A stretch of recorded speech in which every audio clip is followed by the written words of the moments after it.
Okay, so the first item is to remove item number 4 on the agenda that went out, which was discussion of elite teams at recent 8-ball. I put that on there during the tournament. I was a little bit, I worked on this whole agenda during the tournament, so I felt like things weren't going right. So Ed's going to handle that stuff separately for the elite team. So we're striking item number 4, assuming you guys vote that in.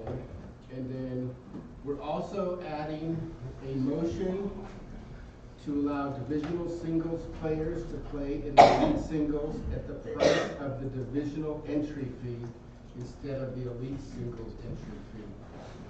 It's right here if you want to read it. There. Okay, so that'll be added in replacement of number 4. And then that'll be discussed and led by Ed Slade, and then a motion to require players with less than 200 robustness. Oh wait, we're striking that, aren't we, Ed? You could leave it on there. We can talk about that stuff. Okay, so motion to require players with less than 200 robustness to play at their actual Fargo number plus 50 points. So it could be a motion. Did Ed, do you have any other motions that I'm missing here? Yeah, I'd like to add a. Hold on 1 second, she's got to type it. Yep. Okay. Go ahead. Motion to have a Western BCA league-wide minimum starter rating for new players of 350, absolute minimum. A discussion and possible motion on that. And then I'd also like to add a conversation about requiring all elite players 626 and up to play in elite divisions. You don't have to list the motions on the agenda since this is already discussion of Fargo starter ratings and robustness requirements is already on the agenda, so you don't have to add those. Okay. Are we good? Are there any other agenda? Yeah, I'd also like to add a conversation about Hall of Fame criteria. Recipients receiving the Hall of Fame nomination and what kind of criteria we should be looking for in these people. And since we have the chairman of the Hall of Fame committee here, I thought it'd be a good idea to have that conversation while he's here. That's all I have. All right, so you got the corrections. The correction is adding a motion to allow divisional single to play in the elite singles at the price of the division entry fee instead of the elite singles entry fee for all Western BCA players. You don't have to put the other ones on because they're already covered under the agenda item. Okay, all right. So any other agenda item changes before we vote on accepting the modified agenda? Last chance to propose a modified agenda item. All right. All those against accepting the agenda as modified, please raise your hand if you're against accepting it. If you're, so zero against. All those abstaining from voting on the agenda as modified, please raise your hand. 0 abstentions. The motion is, huh? Sorry. Someone raised their hand? All right, so we've got the motion to accept the amended agenda as discussed is passed unanimously. Got it? Got it. Next up is an approval of the meeting minutes from the previous quarterly meetings. Julie sent those out. Right? Sorry, I read it a long time ago. So Can I get a motion, please, from the floor to accept those? Moving it. A second? I second. I second it. All those against accepting the meeting minutes as typed from the last meeting, please raise your hand. Okay, 0 against. All those abstaining? 0 abstaining. Motion to accept the meeting minutes carries unanimously. Whew, rocking along. Sam's not here. I said no abstentions. Let's be on the home page. Let's, I just did this right here. here, I'll put it on the Page right group. here, right? Just give me 1 second. I'm gonna throw the stream up on the Western BCA page really quick. Okay, the next up is the president's statement.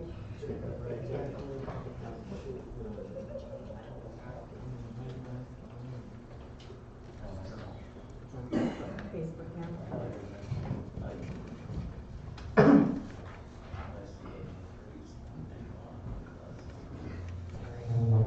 Alright. So,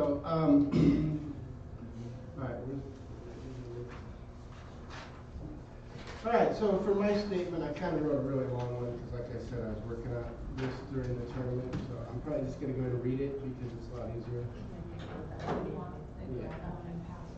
So I want to start out by recognizing those who went above and beyond by really stepping up to make our 25th annual 8-ball event a success. We owe a debt of gratitude to Tammy Culbertson and Jackie Mays, who put in countless hours dealing with event registration and getting our players signed up, long before the event started. This one was particularly hard compared to past events because we had a lot more paper entries, so they basically had to work harder. And so I just think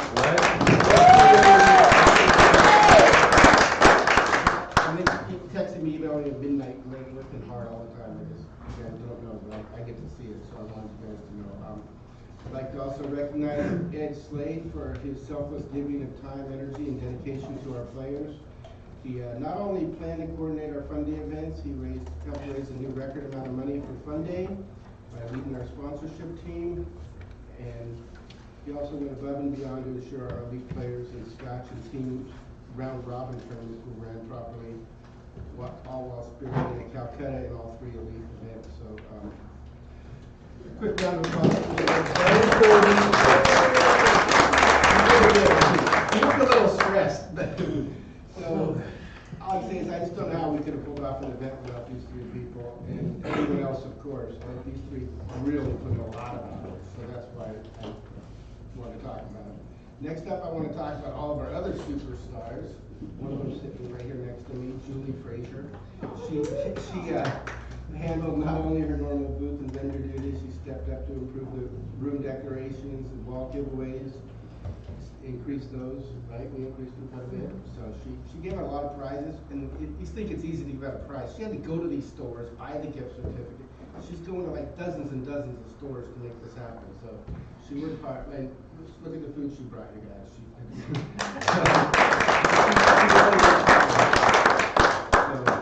She also coordinated the league operator breakfast, and she fed everyone cake. So come on. Yay! 2 kinds. Yeah. 2 kinds, yeah. The next person, superstar I'd like to recognize is Steve Marker. He not only handled his tournament officials seamlessly, he stepped up when asked and took away the dress code oversight from the referees due to some problems we were having, and he had his tournament officials help enforce in a much more friendly way. So I was really pleased with that.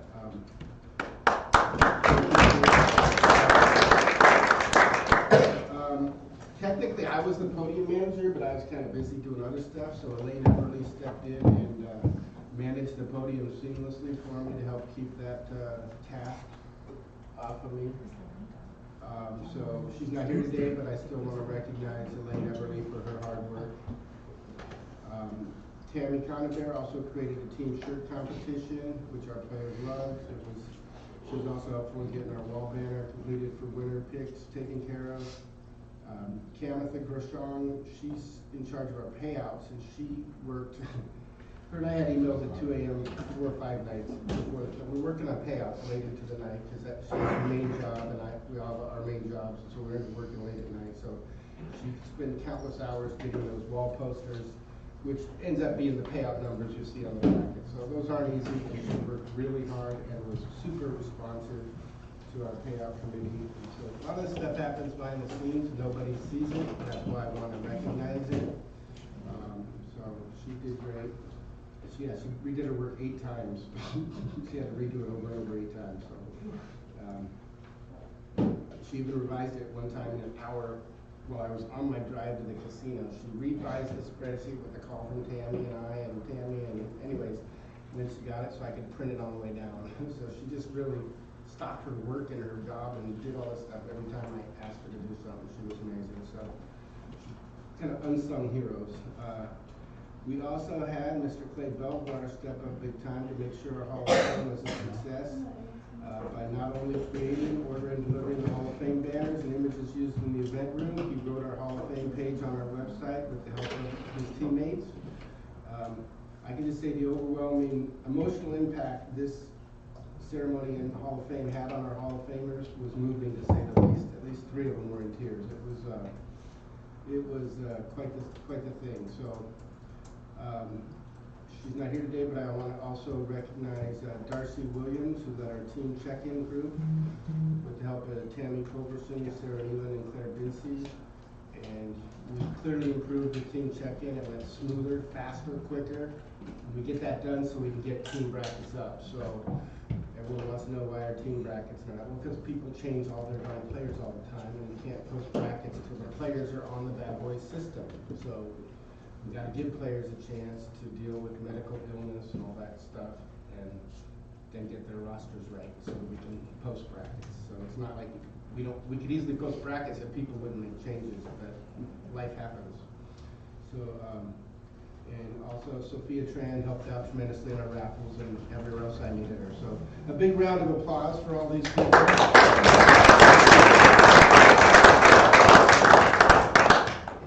And real quick, you know, Darren organized all of that. Yes.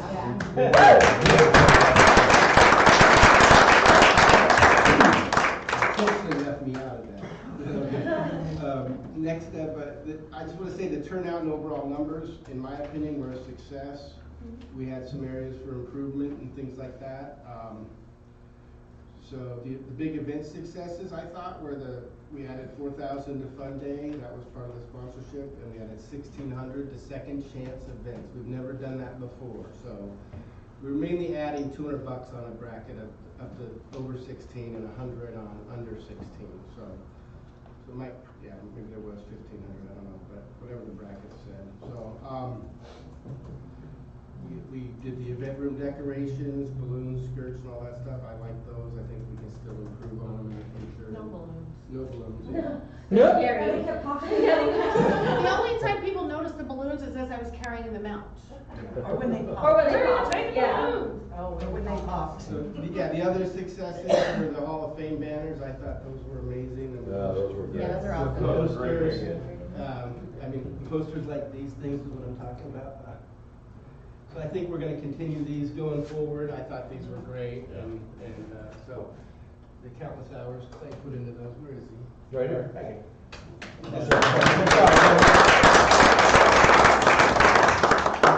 And Julie for the 4C case, I already recognized her. The backdrop for the banner for winners pictures is a cool thing we're going to have going forward. I think we're going to stay with that.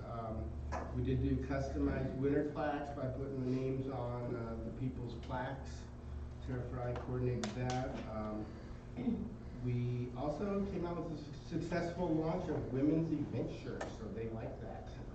Turns out the ladies were happy with the clothing we got, and I think we'll probably continue that because of that. I'm told you're supposed to talk louder. Who was that? Who's telling me to Who's the talk one that loud? came up with All right, Darren, who came up with that design for the girl shirt? the Well, Savage see. Billiards did that. Savage Billiards did the women's shirt, Jake? and all the shirts actually, for Yeah. us. So, Those turned out really good. yeah, so. And they also sold out of event hoodies. I was real impressed. So the shirts were, I'd say we sold a little more than we did in prior events. So that's good. I With mean, less people. Yeah,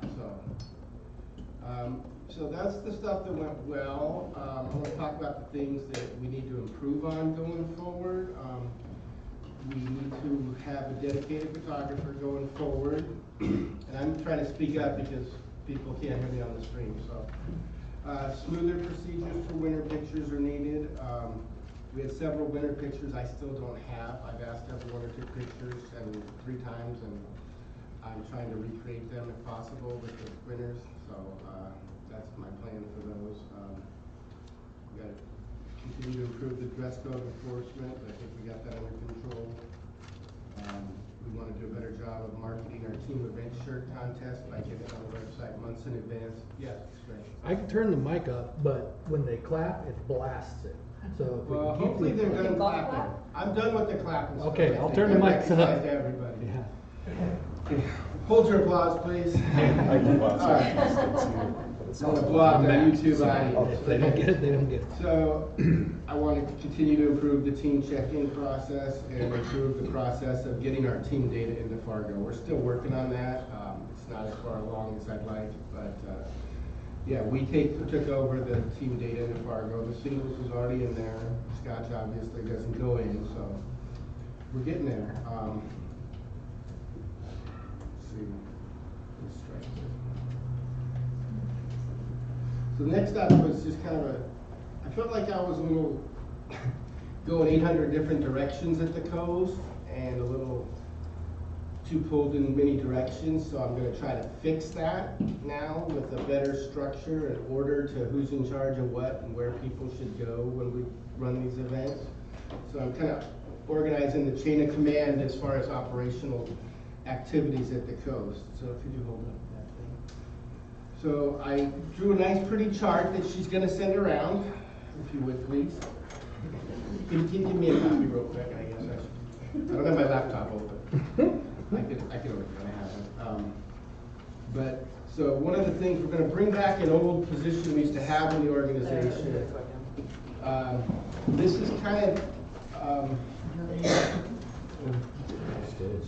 we used to have an old position called an event coordinator, and the event coordinator was in charge of all the stuff surrounding the event. This came from Bill Henderson and Sam Robito. They advised me on what we used to do. So I've added, and if someone makes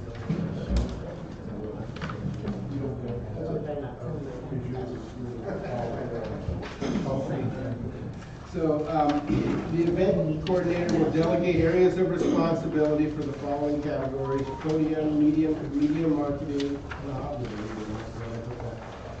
tournament registrar, bad boys communication, dress code enforcement, fun day, and casino staff interaction point person.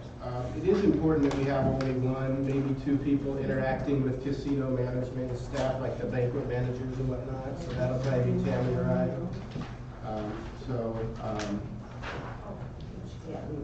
And she'll appoint the vendor coordinator, which will be Julie as always.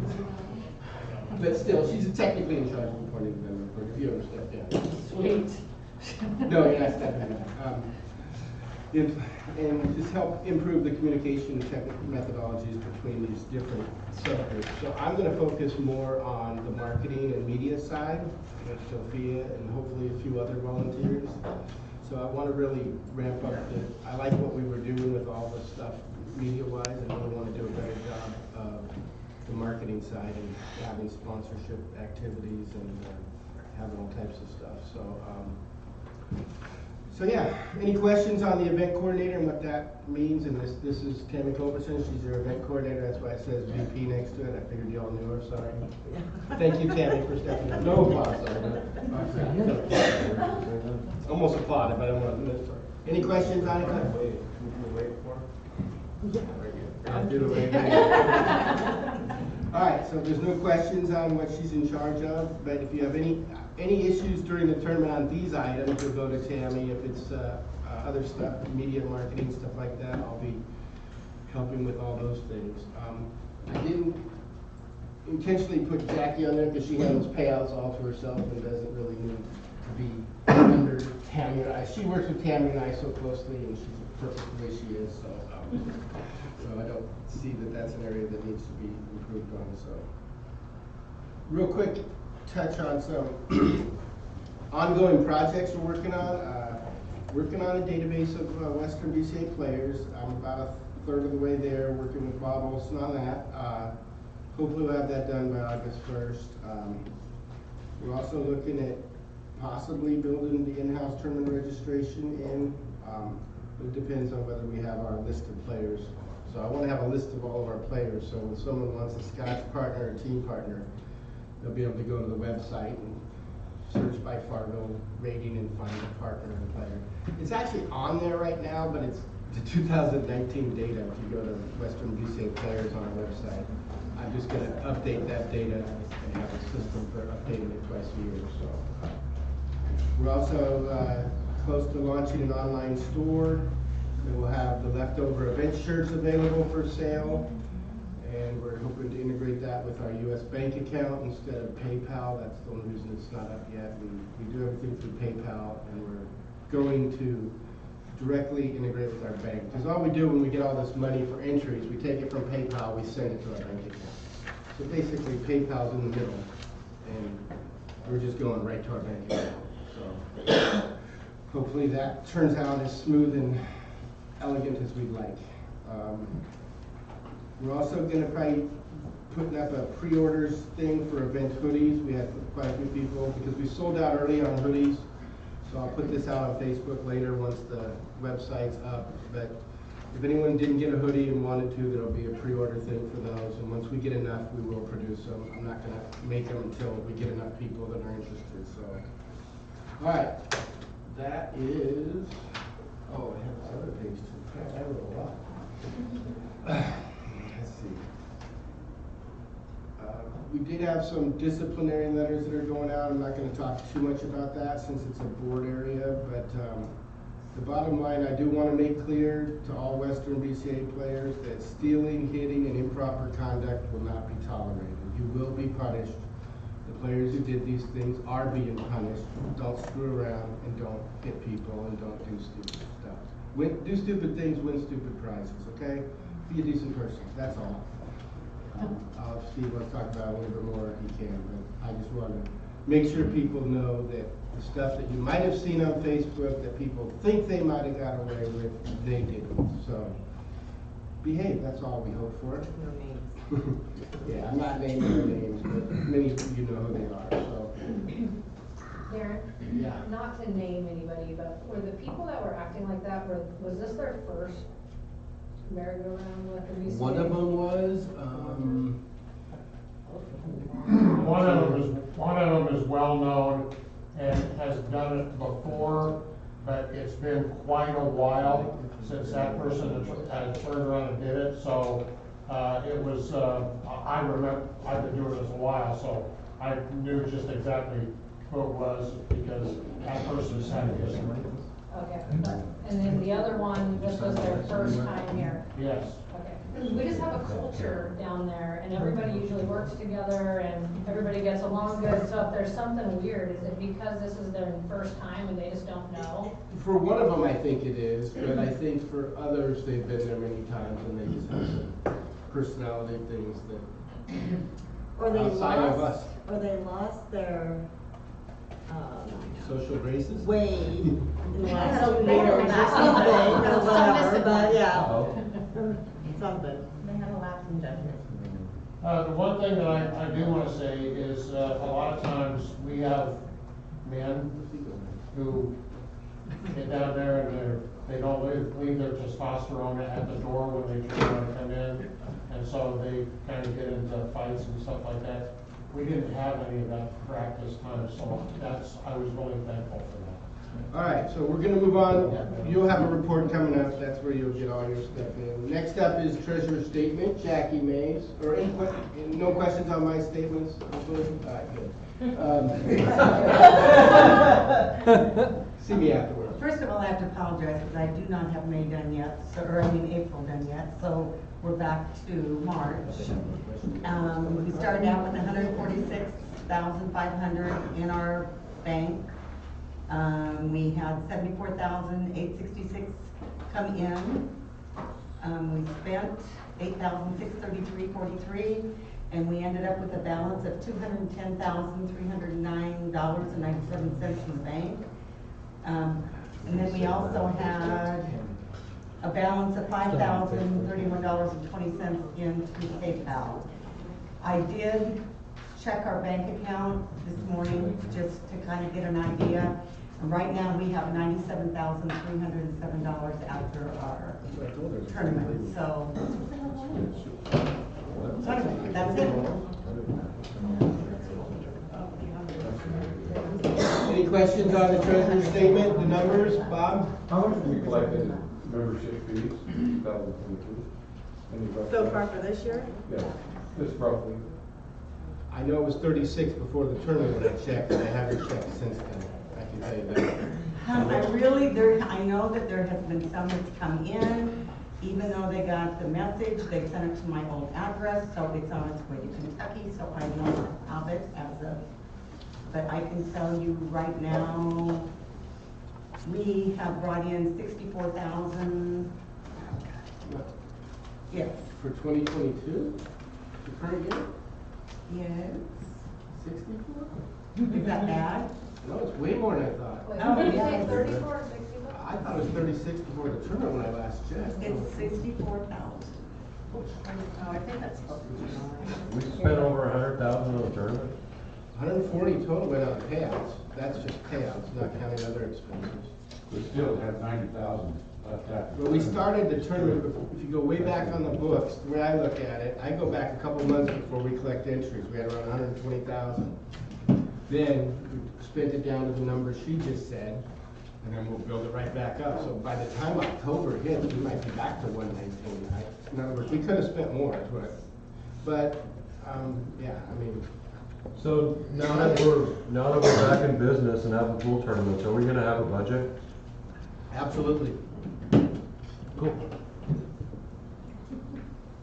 This was just different because we hadn't played for 2 Oh, I know, years. I know. So, It's been different for, 2.5 years now. yes. Okay, next up, okay, any more questions for Jackie before we move on? Next up, secretary's statement, anything to say? No, I actually do. Uh, Michael, are you a player rep? Are you a new player rep or are you a guest? Attending. That's fine, I just so for voting numbers, I need Next, anything else? Next up, Board of Directors report, Tammy Conbear. Alright, so on April 13th, Board of Directors met with the other officers via Zoom for a discussion regarding the April 22 8-ball event. We discussed what the races could possibly be and adding the extra money to Second Chance, which we ended up doing. On April 12th, the Board of Directors had a Zoom meeting. Steve Marker was unable to attend, so I spoke with him before and after on input on the agenda items and followed up after the meeting with him. We discussed the few glitches that happened, and it was just basically rustiness, like Darren said, and we've addressed most of that, and we'll be moving forward.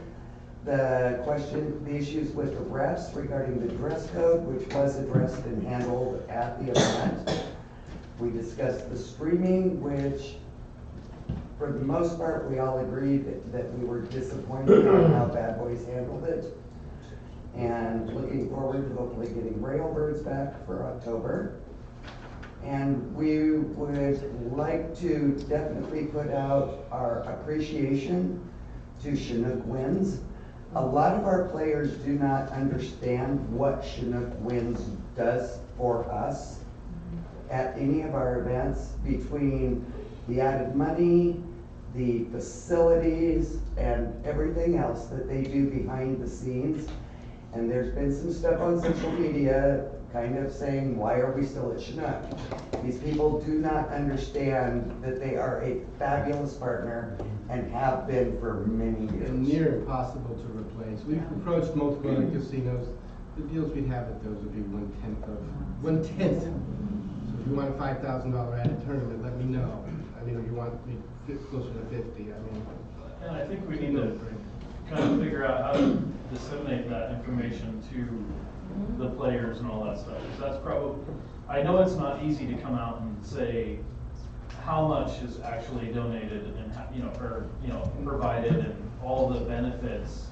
There's so many benefits that people don't see. Between the added money, I mean, just the facility that they donate to us. Right. If we had to go anyplace else, it'd cost us $100,000 for 10 days just for the facility. Right. The Just putting minimum out a post 20,000. that says that would probably help. And I think one real important thing is we may have lost an all-night pool room across the hall, but we gained a smoking room that there was no smoke out in the hallway. We didn't have to, everybody didn't have to walk through a gauntlet of cigarette smoke to go play their matches and stuff like that. And I really have to applaud Chinook Winds for turning doing I that. agree, that's awesome. Yeah. Okay. I feel like there is a classy way to address that point, in social media for sure. Just one simple post, just pin it, lay it out and saying that, this is what Chinook Winds does. And if anyone feels the motivation to jump out there and look for another venue that would provide the same, if not meet or beat, then feel free to do so. But, yeah. Or just flat out just thank them for everything they Yes. provided and Yes, this what they yes, yes. provided instead of inviting somebody to come find Yeah. a different place. The next item that was discussed was brought to us by Darren regarding having pros at future events again. The agreement was that we should pursue that conversation, but recommend that they not have a negative effect on our players, events, or timing. That basically it's on our terms and not their terms. We discussed Fargo and future events, but I know that Ed will be discussing that a little bit later. We also had only a handful of individuals that we are putting out disciplinary action on, but we do follow through if there are issues.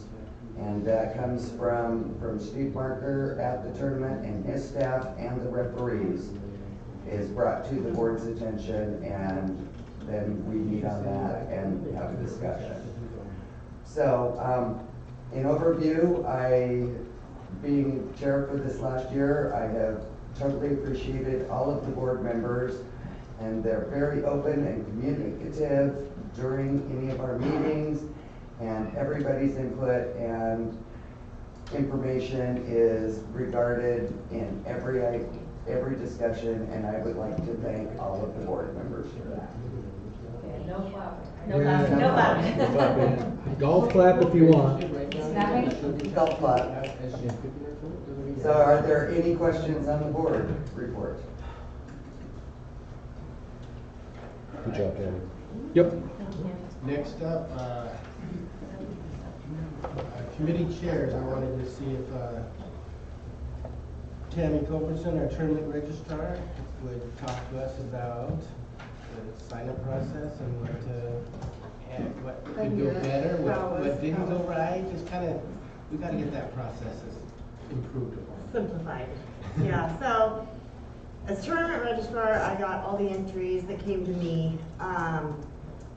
As we haven't had an event in over 2 years, I knew it was gonna be a challenge, so it was pretty much just trying to get anybody that wanted to sign up, any which way, get them signed up. So this one was, I will say, quite the challenge. But moving forward, I hope that we'll be able to streamline the online entries. And if, it's, Darren and I have talked about it a lot, if we go through the bank and merchant services and do it online ourselves, of course, we would be the ones verifying everything, and, as divisional managers, you can't really sign up other players right now, ones that don't get online or need help with it online or whatever. Whereas if we did it that way through our website, we could do that. You could take the computer to the bar and, league night and, hey, who wants to sign up and all that kind of stuff. So, but doing it online would be so much better all the way around. Snail mail is absolutely terrible anymore, so it takes forever, and not many people write checks anymore, it doesn't seem like. But You know, but so that was, I'm gonna say, the biggest challenge this time. But of course, like I said, we knew it was gonna be. But, other than that, everything else I believe went pretty good. And I mean, I think that there was a couple of hiccups where people would sign up online, they didn't hit the buy now button the second time, so they didn't get their entry in. But we got it fixed and taken care of, so that's about it. Thank you. Any questions on that? I was to say that there's no reason we shouldn't go online only. Even agree. people that don't know how to do it can get help from other people, in my opinion. Yeah, we had 2 league members that had no online capabilities, so then I just created accounts for them and signed them up, and then they gave me checks. So being able to sign up my players online would be a huge help. Worst case scenario, I feel like there are times when paper entries, there are technical difficulties, errors in the system, whatever the case is, where a paper entry may be required. Scan an electronic pay. That way there's a paper trail. A literal. And that's, some of that is what I did, is, you know, I might talk to somebody on the phone and say, okay, you know, I'll fill a paper entry on my end so that I have it. And then you just need to PayPal directly to Western BCA or whatever the case needed to be to get it paid for. So we took care of it that way too, but. But PayPal gave us problems too. I, for one, couldn't sign up on it. I don't know anybody that, if I didn't know anyone that had a computer, how are you gonna sign up? I know older people, they're not gonna ask for help. They're just gonna say, I'm not gonna play. Well, and that's why I say that if somebody, if that's why I say that if, Take a laptop to league, like you said. say like Christy, she's doing league that night and she takes her computer with her, and some of the older people that say don't want to or don't want to do anything online, maybe they can give her the cash and she can pay for it online or something. Anything to do to help. We just have to have that information out that we can do it. I signed up several and helped several of my players. Yeah, But see, you had to get into their own. Yeah, I couldn't do it myself. I had to help them As a start an league account. operator, I can do everybody in my league, Yeah. but that's what I think would be helpful too, because the divisional managers can even Could do then do that too. as well. That would So, make it a lot yeah. easier, yeah. You know what I mean? There's older people out there that will not give you your information. Their credit's gonna be stolen online. Well, I know there's people not don't even that, own debit cards because of that reason. it's gonna be online anyways, once I enter it in the system, You it's can online. write a Although, paper check to your league operator, period, write a check and they'll fill out your entry for you. If you wanna hand them cash because you don't trust checks, that's fine, I don't care. There's lots of ways to get to skin the cat. I think we can do a better job of saying, here's the 5 ways. Go to, sign up yourself online, go to your league operator, have them sign you up and pay them. or the division manager. Or division manager. I mean, we can definitely be more clear about that. Does everyone think we should eliminate paper forms entirely? I do. I think that having the ability to call Julie or my person and say, hey, can I help, can you help me? Then that would be good, but I'm tech savvy enough that I should be able to fill out a form, and it took me like 4 days to get us all signed up. It wouldn't work for some reason, and then I would try again the next day, like, what am I doing wrong? And now I can't remember There was what was some wrong hiccups with with it. it, and I don't, yeah, there was some hiccups with it, or people not, and I don't know, it's because of the parameter of who could sign up, if maybe that had an issue, and then, but yeah, there was, and like I said, you had to buy now, and then you had to like buy now again to confirm, and it almost makes you feel like you're buying it twice. It was doing something for me, like it was not letting me play in the open because it was thinking I was him. Yeah, that's the. And that, it was something weird like that. And it had to do with emails was another thing. Emails So through the CSI accounts. emails linked to that profile. Yep. So like maybe the email that you were logging in on was linked to his profile. Yeah, so. And so that's was- what happened. That was another one of the big It's issues. installed a So- cookie to the computer, and the cookie was tied to his email address probably. I think it was the cookie. Yeah, they got Because you charged couldn't with even cookies. see see what it was. It was But- something in the background. Yeah, and nothing against CSI, because it's helpful for us that it just goes through there, but they have a lot of, what do you want to call it, the firewalls or the different, The back-end programming. the different checkpoints that they have in order for, because a lot of people couldn't even get on to even do it. And so with that, with doing it through Western BCA's, we don't have to necessarily have that part of it. We don't need all that. So, We'll improve it, that's the bottom line. What do you have, Stephen? I was thinking it has something that we can just design in. If we're using our own system for registration, you know, we have our own database, so it's nothing that you've already had out there. We shouldn't require all the information, because we already have player profiles. So, I mean, if someone is, you know, not really wanting to give out their information, it really should just come down to a payment method. So if you don't want to put a credit card or a debit card or a checking account in, that's fine. You can just go in with your league operator. You're already going to be in the system anyway, you know, because once you register for the tournament, you're already in the system. So at that point, basically, it's just a payment method. So if your league operator assists, you can just give them cash. And the league operator will just make the payment for you. And so then that way, you know, if everybody can just find a way they're comfortable paying, is really what it comes down to. Okay, so we gotta move on, guys, 'cause we've got a lot to cover. It's gonna get pretty interesting going forward. So, real quick, I need to appoint some new chairpersons, committees and whatnot. We had a dress code committee several, I don't know, about, what, 5 years ago, 4 years ago, something like that?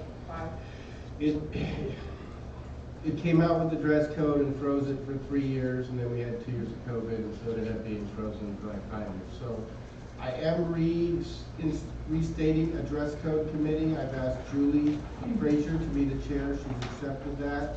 So if you're interested, raise your hand. She'll write down your name, and then she'll pick all the committee members and reach out to you. So raise your hand just to get you in.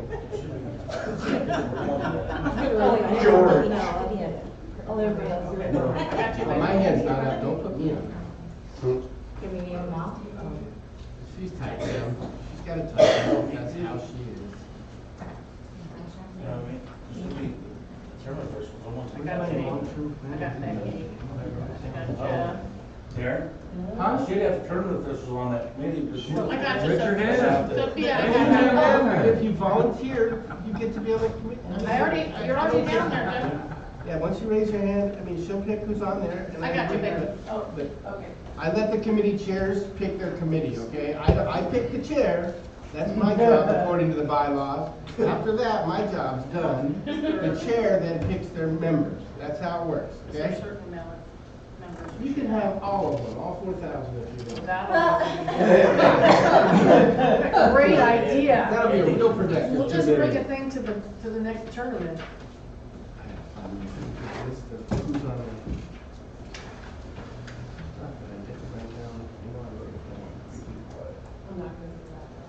Okay, so you got that? Are we all square? Okay, next up is the long-term planning committee. This committee will simply write a report to be given to the board and the officers for the next meeting, which we'll probably be discussing at the next meeting. The long-term planning committee will analyze the future going forward 2, 3, 4, 5 years down the road and just write a report. That's all. They don't make decisions, but they do the work to give the board and officers all the information they need to present and make decisions at the next meeting. So there's a lot going on in regards to the future direction, and we're trying to get a handle on it and prepare for it and have it all documented and bring it all to the next meeting. So it'll be myself. I can't find my list of them. I'm gonna leave that committee, myself, Ray Cunningham, Bill Henderson, and I know I had somebody else that was on it too. Must be on my Word version. But anyways, I'll get my committee members notified. I am appointing the competition committee chair. We used to have a competition committee and a tournament committee. We then had 2 years no tournament, so I just kind of put them into one until we could have an event. So I'm going back to dividing them because that's how I originally wanted them. This COVID messed us up. So Ed Slade will still be the competition committee chair. It's new.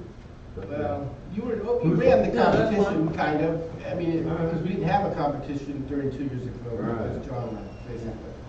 So yeah, and it was, I will still have a tournament committee chair, that'll be Stephen Weekly. The Fun Day Committee chair will be dissolved. The Fun Day Committee, in my 4 years of being president, has really not had any formal meetings and any structure to it. It just hasn't turned into a committee, so that'll fall under the event coordinator, as I mentioned previously. Sponsorship Committee, that technically isn't a committee per se, it's more Ed and Sophia and I working together to pursue sponsors. I'd like to just keep that the same. And media will be Sophia and I. Sophia, you're technically the chair of that committee, but I want to work on it a lot with you. As I mentioned, payout committee is still Kamatha Grisham. So I even prepared a formal organizational chart, but because we're having elections and things are changing or whatever, whoever gets voted in, I'll hand the org chart out at the next meeting. So, okay. I'm sorry, could you say the Fun Day Committee will fall under The what? Fun Day Committee chair is the committee is dissolved. And the Fun Day Committee. Fall under the event coordinator. Thank you. Okay, so any questions on the committees or anyone interested in being a part of some of these committees, let me know, and or the committee chair know. If you want to be part of the tournament committee or competition committee, raise your hand and the committee chair will write down your name. Which one do you want to be on? Competition committee? Ed, write his name down, please. Okay, anyone else? Sponsorship. Sponsorship, excellent. So, would you write down Sue Ledger for me? And get her, I think I have her email address. I know. Yeah, I have information. Anyone else want to be on some of these committees? We're always looking for help. Yeah, go ahead. I'd like to try to jump into the long term, Okay. but that sounds like it's a lot more involved. It's a lot of typing. It's a big Word document we're trying to prepare, so that the other people can make the decision. So I figured I'd end up typing most of it, but I want to discuss it with everybody and get what words are on there. So I can do that. I'll make a note of it. Any Tammy, other? I'd like to help fund those. I know that's not a committee anymore, but wherever. Okay. Yeah, Michael. I'd like to be a part of the tournament committee. Stephen, write that down, please. Do you have to be, we might want Michael to run it for a member at large. I don't think you have to be a voting member to be on a committee, do you? I don't know, that's what I'm asking. Only if you want to We make vote. him a member large, he has to be on. Yeah, like we have positions for member at large. We do. Well, I have positions for him.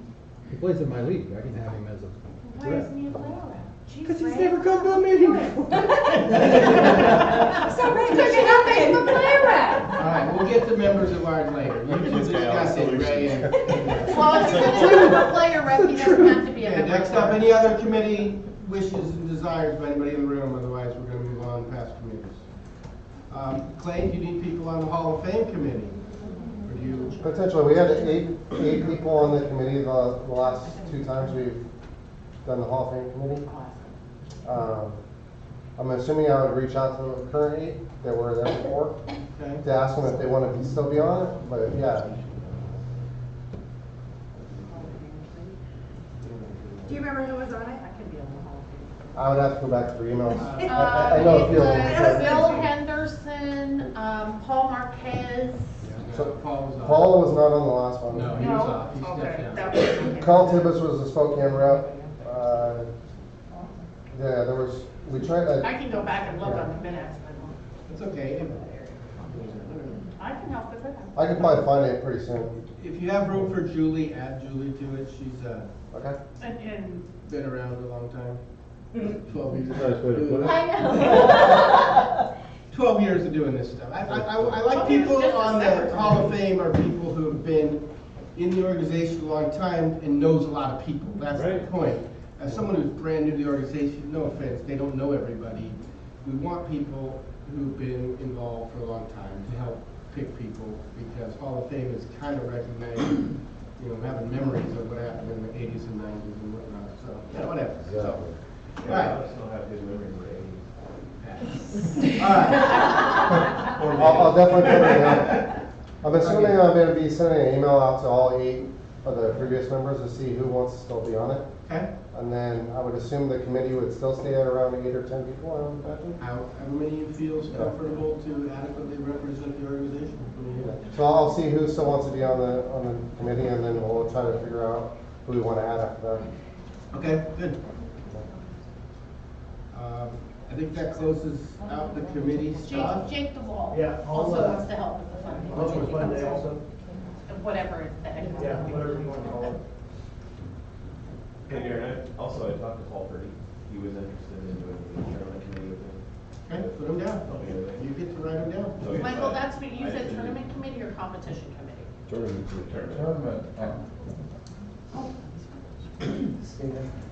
There's a difference. All right, so next up is unfinished business. We have no unfinished business.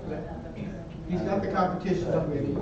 You'll Does he have a start- report? I don't know, Maybe. I didn't do reports. I was Okay, let me making sure ask, this you're was right. next Are there any up. other committee chair reports? I'm sorry, I think I wrote over that. Do you have a committee chair report or no? Only about our bad actors, that's all. Do you want to talk about them or not? The only thing, Not I on won't camera. mention names, but we did have, some people who, we had one person played a childhood prank on Jesse. You just And, mentioned the name, Why are you Steve, come mentioning on. names? What?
All right, sounds back on. Any questions for any of the stuff that Ed did the last tournament? Okay, all right, well, we're gonna move on to unfinished business, and the answer is none.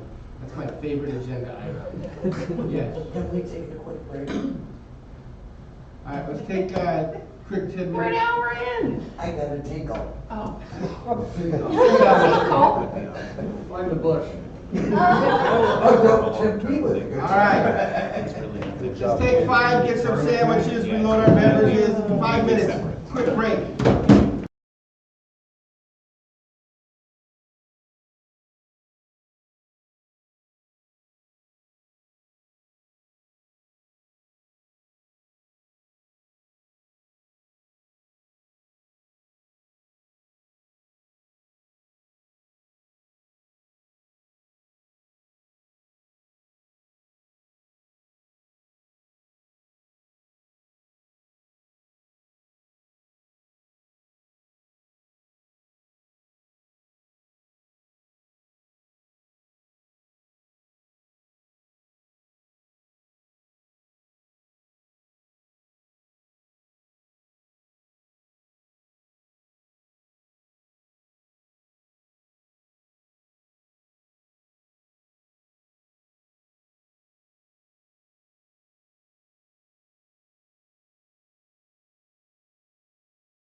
business, we're gonna get on to elections, and before we do, Julie Fraser's gonna tell us a little bit about how the elections go. This is So, we have members at large, we're gonna do those first, because that gives you, if you don't have voting rights, that gives you voting rights, so we'll do that one first, so the rest of the elections follow. There's 5 positions open for member at large. You do not have to fill all of them. If you see one person on here who's like, I really don't wanna vote for them, you don't have to. You can vote for one, you can vote for all of them, you can vote for 2 of them. Same thing with, the board. You know, we have 4 positions open on the board. Right now, we have 4, nominated, 4 candidates. We'll open it up and there may be more, but you can only vote for 4, but you don't have to vote for 4. You can vote for 1, you can vote for 2, you can vote for 3. Just do not, if you mark this with more than 4 votes, your ballot will be no good. So don't vote for more than 4. You can vote for 0. If you vote for 0, just put a line through it so we know it wasn't a mistake and that's what you meant to do. When we start the election, he'll open it up, name the candidates, and open it up for anybody who wishes to nominate themselves, or if someone wants to nominate someone else for a position. Any questions on that process?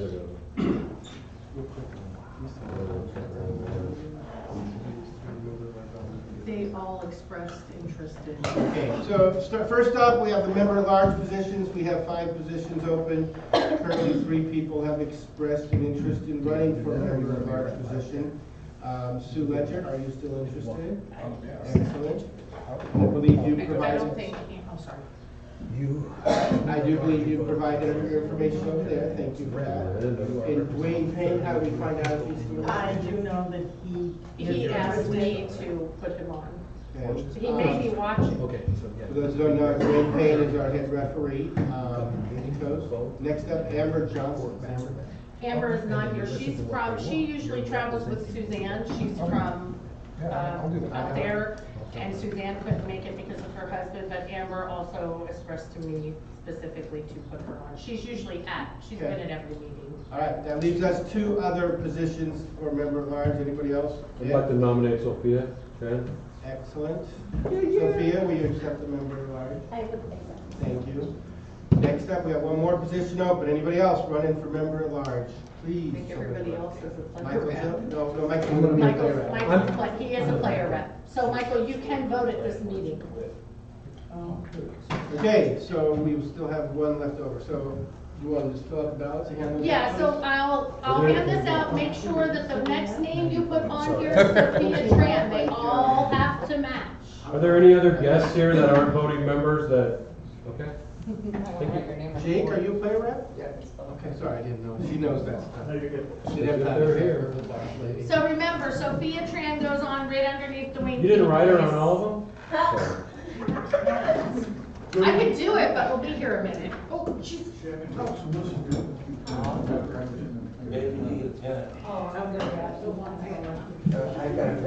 And then what, they all need to get 50% of the room? Yeah, oh, I'm sorry, yeah. So in order to be elected, you have to have 50% of the votes. It's not. Of the total it is vote. Of the total vote. How many we got here? Hold on. It is not majority. So we have 27 voting members. Anybody need a pen? Cool. And Julie, you said you can vote for 1 or all, right? Right, yeah, you can vote for just one person, and if you decide you don't want to vote for anybody, you just mark a line through the whole thing. Anybody else need a pen? Yeah, just like, that's just. Hey, Bob? Melissa? You want to? Oh, no, you don't, not yet, sorry. Nikki? Because y'all are. Julie, can you? Then I can. What she gets voted in. I'm not above throwing, but. Does anybody need a pen What over is here? circle? Throw scissors. You guys are good? Maybe that's template. No, just. You saw the video.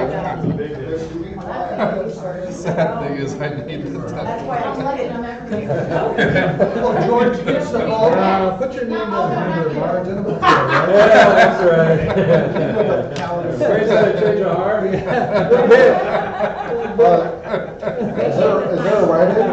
Is there- Sophie Tran. Sophie Tran, yeah. Jackie? All over nothing. Do you need help? No. So what X's, what are you? That's what it's just. Or circle, X, circle, whatever you Whatever can do to make it. Understand. I'm trying to put them all in one place. I was just gonna put them all in the stack. All the balls, can't sharpen your pony. Yeah, that's what I'm And they were laughing. Is that a recorder? And I'm like, I hate blue balls. Gabby just starts hands laughing. But in this one, Hey, you started that one. Okay, so how can I allow them members? And it was You like won't, nothing you won't that- really, you won't see any difference, but in all of them. she's pretending to have it. That's what You know what? That's how it was fun. That was the fun stuff we It played. was fun. I played this Dave Camersville, not again, and I'm like, I gotta just run it on eight. For Shadow, I knew in my mind she could hit that ball. She made it. You were barking on the match. Barking on the match, you were barking to play the. Do I have everybody? Good, who hasn't turned in their vote? There we go, got it. Who you playing? Daniel. We gotta keep moving this along, there's a lot of voting to take place. This is the easiest. You're gonna So, play I'm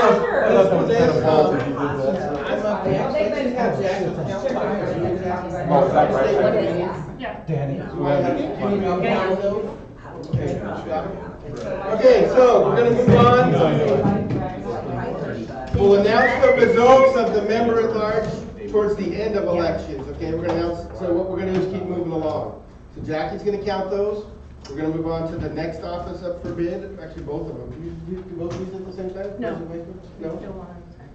Yeah, but don't you want Yeah, we the, should wait for them though, because they can vote. Oh, yeah, Yeah, they can vote. Yeah, so just wait a minute, we'll So- count them all out. I can tell you. you can talk about it, and we can talk about the Sue, people. are you Yeah, already we- playing member at large now before I this am. election? Yes, she So is. she can already vote. She can, but Sophia What about the can't. other two? Okay, I got you, sorry. It's not just about you. I didn't think you had to But run. we can open the I nominations. don't know, Sophia might not vote for me, I better, Open. better speed this along So Darren, open the nominations if anybody wants to nominate or run for president. All right, I'd like to open the nominations for the office of president. Who would like to run for this position? Is that you raise your hand, Jeff? No, I thought Okay. Do we have anybody running? You switch, yeah, I'm We have running. Darren. Oh, okay, running. yeah. We nominate Just Darren. checking. Yeah, do we have? We're thinking about you, not Ed. Yeah, yeah. I already do. Okay, any last chance to nominate someone for president, closing that out. 3, 2, 1, I got my kind of voice coming back. Next up, office of vice president. Do we have someone running for vice president?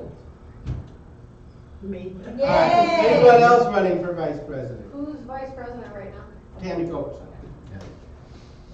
Okay, Everybody. last chance to Shy. nominate someone for vice president. So. 3, Shy. 2, 1. Okay, nominations are closed for vice president. Sophie, welcome to the member. Oh. For all of you, Sue, welcome back. Make sure you all pay your membership fees.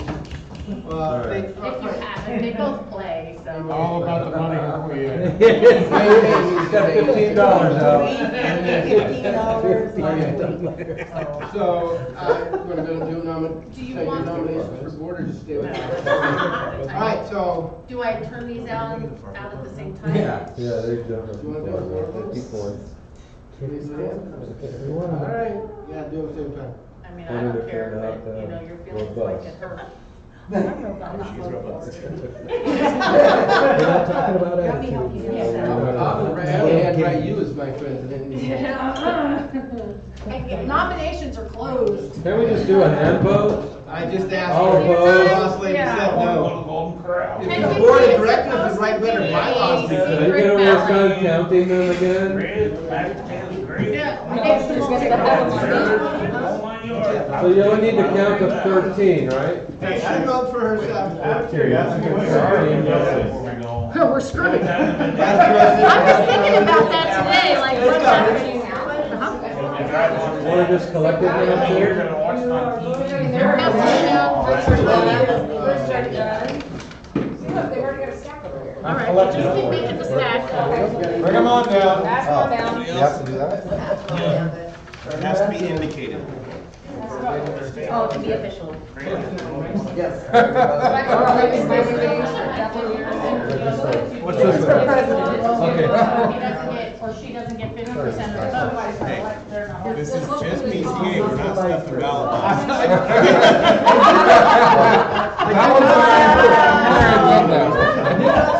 Wait a minute, let's wait until I get them. Pick them up, just go up. I need more Darren's over here, right? Yeah, I need one. Everyone You got more Darren? Oh, yeah, I didn't get a Darren. One more Darren. One more. Sorry. Sorry, Jackie. So you wanna hand me the other four?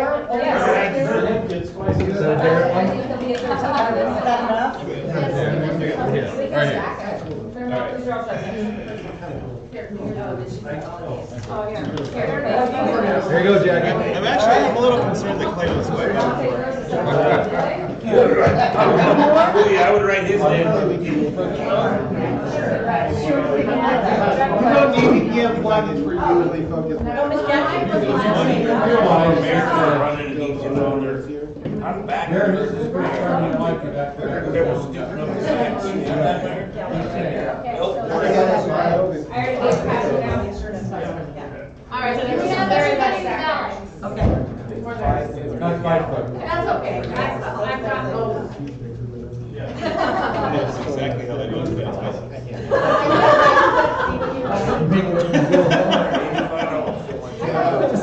Except we don't have any guns either. Every other That you day. can see.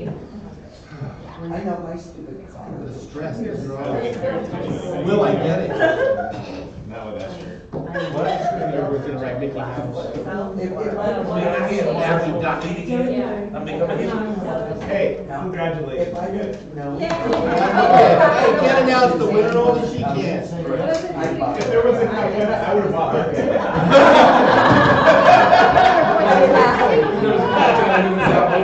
You know, we should do the elections like in Calcutta. Whoever gets the position gets the cash. I'll buy half. That's all. Now they don't work together. Looks like you're still having the thing. Yeah, it's magnets, all right. What are you gonna nominate? That's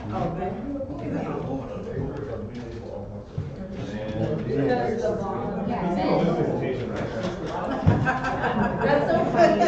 Hey, you're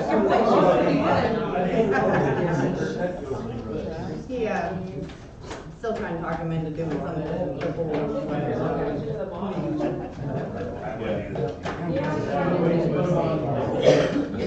Yeah. So they were both unanimous. Congratulations, Tony. All right, next up, Board of Directors. We got 4 positions open, right? We got Tammy Conibear, are you still running, correct? Yes, please. Ray Cunningham, you still running? Julie Frazier, are you still running? I am. Steve Marker, are you running? Yes. Excellent. Are there any other nominations from the floor? Oh, we got the ones over there. Come here. Yeah, we got Christie. Christie. Yeah, we got Christy Palmer. Because the secretary sucks. Who else is over the there? election? But Robin's already on the board. Are there any other resumes over there besides?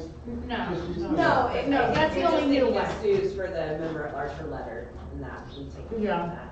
So, Should I go around and tell them about themselves like they used to? you can, well, yeah, that would be a good idea, and I would like to nominate Nikki Bisconer, if she will Accept take the it. nomination? We accept it? Yes. Excellent. So Okay. then, yes, you definitely want like Christie All right, and Nikki. no, we're gonna to go be- around from the beginning and then we'll get to both of those. Does that sound fine? Okay, Tammy, just tell us, we're gonna do a quick little brief about where you're from, what you've been doing, blah, blah, blah. What we've done, all that stuff. So Get to know you. I'm Tammy Conover, currently on the board, was elected 2 years ago, was elected chair of the board a year ago. Prior to that, I was on the competition committee. I am out of Southwest Idaho BCA in the Boise area. I've been a players rep for 7 years now, I believe, and I thoroughly enjoyed being back, having pool again, and getting this stuff going, so. Perfect, thank you. Ray Cunningham, tell me about yourself. Okay, Ray Cunningham, I'm league operator with my wife of Rose City Billiards Club.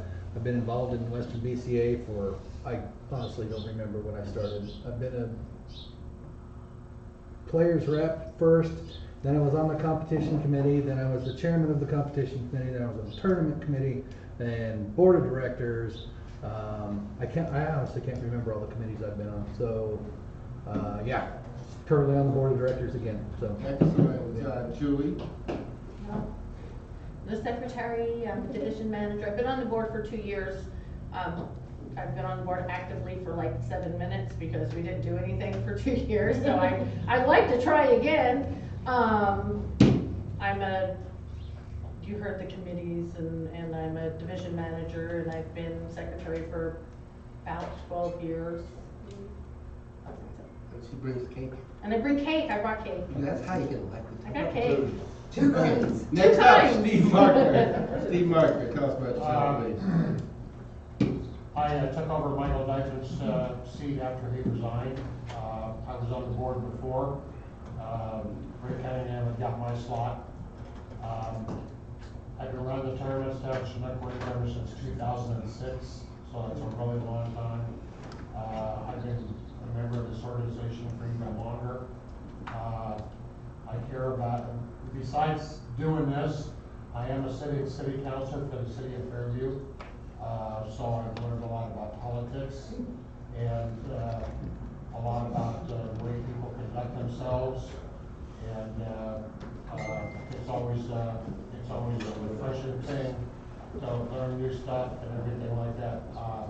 I love being a part of this organization, and I wouldn't give it up for the world. Sure. That's all I got to say. Thank you. Okay, next up, Christy Ballmer. I am Christy, for those who don't know me. I'm short, there we go, apologize. I've been playing in BCA, I played in TAP before, I played in BCA since about 2014. Took over the Skagit County area from Bob Brown back in 2015 to 2016. And he asked me to run the board at that time. I said no, I wasn't ready. My kids were still home. Now they're not, they're grown and gone, so I have tons of free time. If providing cake helps, I help serve cake down at Lincoln.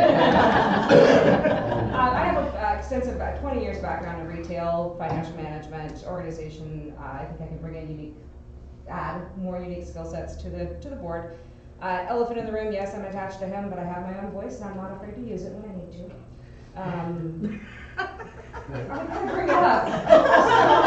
Anyways, I appreciate you guys have put me on the board. There's a lot of you said it. things that are going on, and I'm excited to be a part of it. But I like to look at Stephen's face. Nikki, tell us more about yourself. Sorry.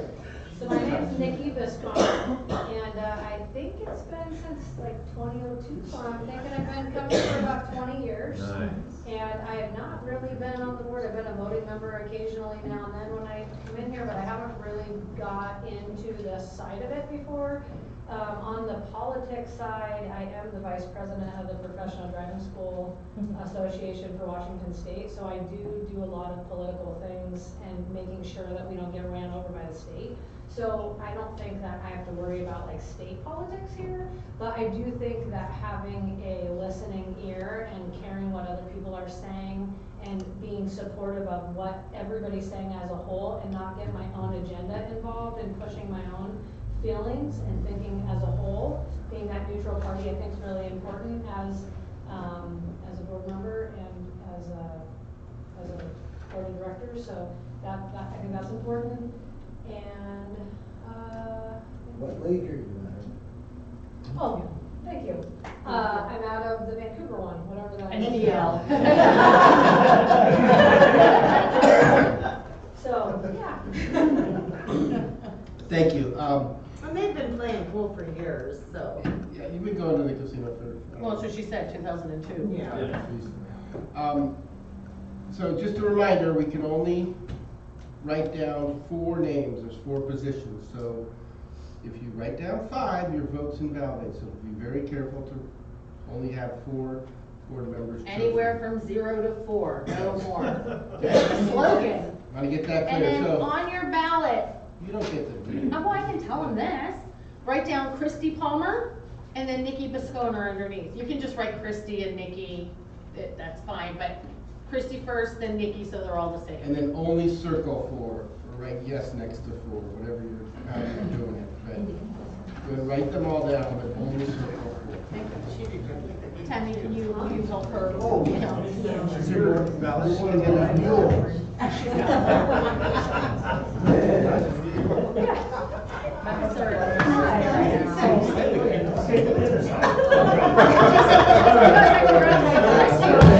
Maybe I should have listened to the beginning.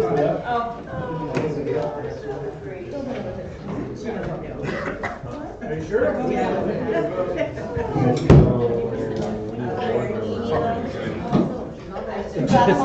It just read. Getting there. Anybody listening? Just- Parker, how much you get paying me?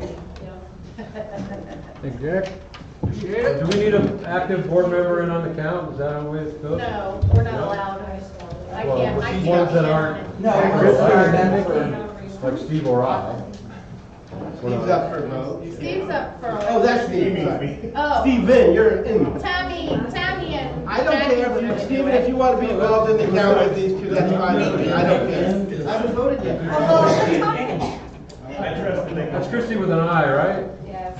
We can't trust our treasurer to count, we got other problems. And our vice president. It's gonna be the hardest. That was not at Starbucks, so they try to get all the stuff on there. It's actually not that bad. They just use one of the ballots and just put check marks. Here you go.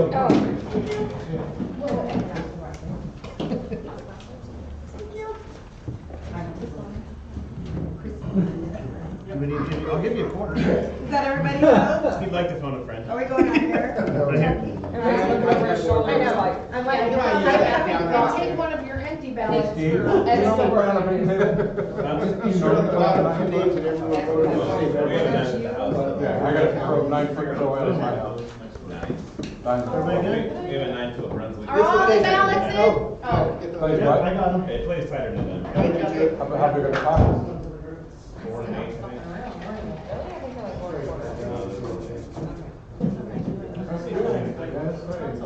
Mike, that diamond I got. Anybody need some water? Sandwiches? Grab some more while they count. Good time to grab more for 90 cents. You got cookies? Don't mean like this. I should already Cause I know guys. Just wait until they're already, right? Well, that's good. I dropped the ball there because I usually pick up cookies too. and then Ed always gets mad that I Okay, don't next, email. now that I'm part of the, next time I'll bring something. Yeah. Careful, we'll make expectations. No, I know. My therapist told me about that. I know I saw, you know, at camper site, I saw the next week, nice one, driving on all trucks and trailers. So like, 4 boats. Yeah, no, for sure, for sure. Tell us something about that. Okay. I would have a work. There you go. Then, you know, there's 18 recognized. No, they know, and if they don't know, they must know. No, it was a cop police chase, and it ended in our yard. And they went and put that sign, and that sign was ended up in my yard, and so I thought, well, we should keep that. I got some good photos There. that was arresting somebody in Yeah. their car, all with the right driving school up above. The best one is the, That's what I told her, yeah. the one through the window that still shows up. 18 grand on the side, burn. You heard my text message? Isn't that cool? You see this head? Yeah, those are, we did, that's And cool. The fourth annual. Really? I haven't seen that. Well, actually, let me take a picture of you. Let me take a picture of all three. I'm gonna go with anybody has it. Bill Henderson has them all. I already know where they're at. Bill Henderson has them all. He's got Well, he let me. Come by and scan them. Hey, how far does she live from Bill Henderson? I don't know, Seattle. Bill's over on Port Angela. Yeah, he's he's way up in the past. But I think I like going. But Bill likes to go to casinos and there's one right next to him.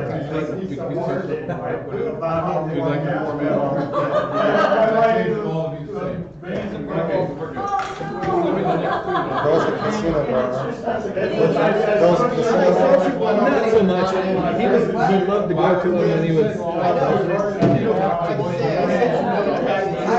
Yeah, that was a big, he enjoyed it.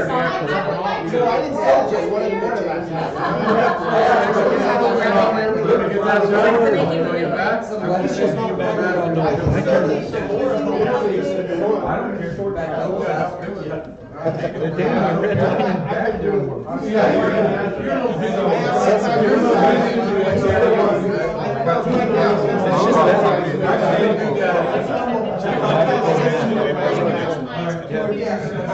I almost made it twice.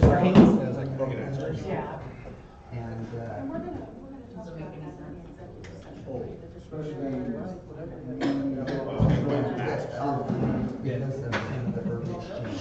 These were definitely interesting a couple years ago. No, I haven't, and it's just Kind of calmed down now. so I can copy it.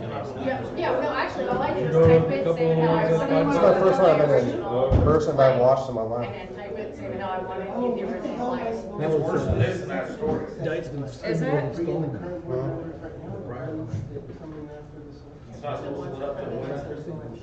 He had two phones in his whole We're area. talking about the rain. I don't know why he had two phones.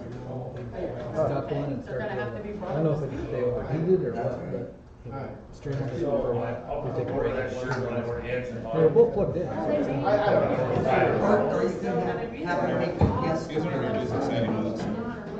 What was the total? Okay, guys, let's get back together. They moved right along. Thank you, I really appreciate it. And? That is you. I got you, okay. I was just checking to see. So what happened? What's happening? So if you want Elaine and Ray, I need the total number of, Julie, the total number of open people to get the opportunity to. Yeah, 27 voters. So 13 and a half, 14, they had to get 14 votes. Gotcha. Okay. So, I don't know if I'm allowed to look. all right, let's announce our board members. Looks like we got Ray Cunningham with 21 votes, Julie Frazier with 25 votes, Nikki Biscano with 20 votes, and Christy Palmer with 19 votes. Wow. Let's welcome our board members and thank you all for voting. Not too loud, we don't want to blow the string. And, let's see, next up on the agenda. Do you want to?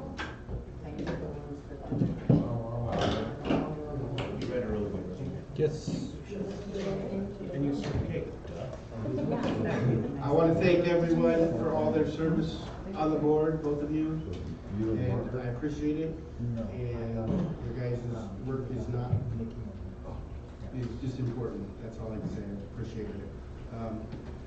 Next up is discussion of Fargo starter ratings and robustness requirements. This agenda item I guess you. was put on by Julie originally, but we kind of are bringing in, Ed, all the things that you were talking about regarding robustness. So this is kind of a wide open. You ready to start taking names? Can I start? Taking names. Yep. The discussion, yeah. Yeah, just 1 second. I want to make sure he's ready to take down. Yeah. So Julie's gonna start discussion, Good. and after she does, then you can raise your hand and you're on Ed's list. So Yeah, Julie, so start us like off. Sophie and Michael, and people that haven't been there, if you want to say something, raise your hand, he'll put you on the list and you'll get to say it.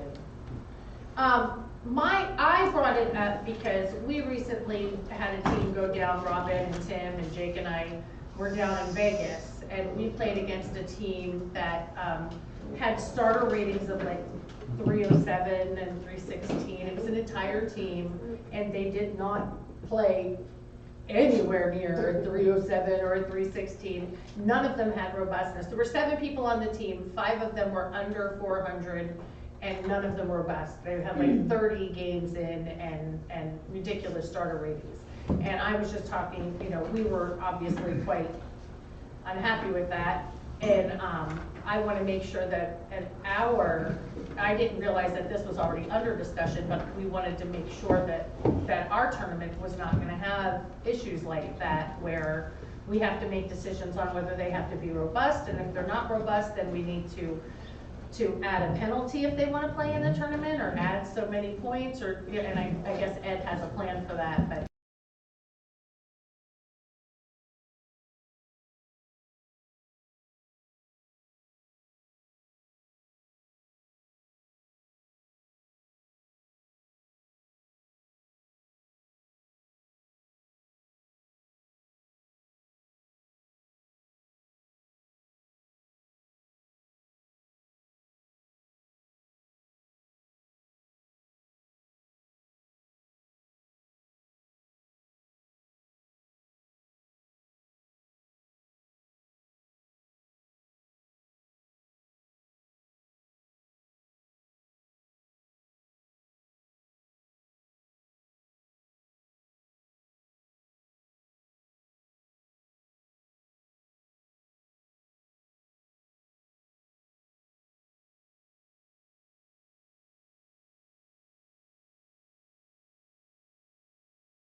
People's robustness, I think that, I understand, you know, this last tournament kind of had to let in as many people as wanted to play pretty much.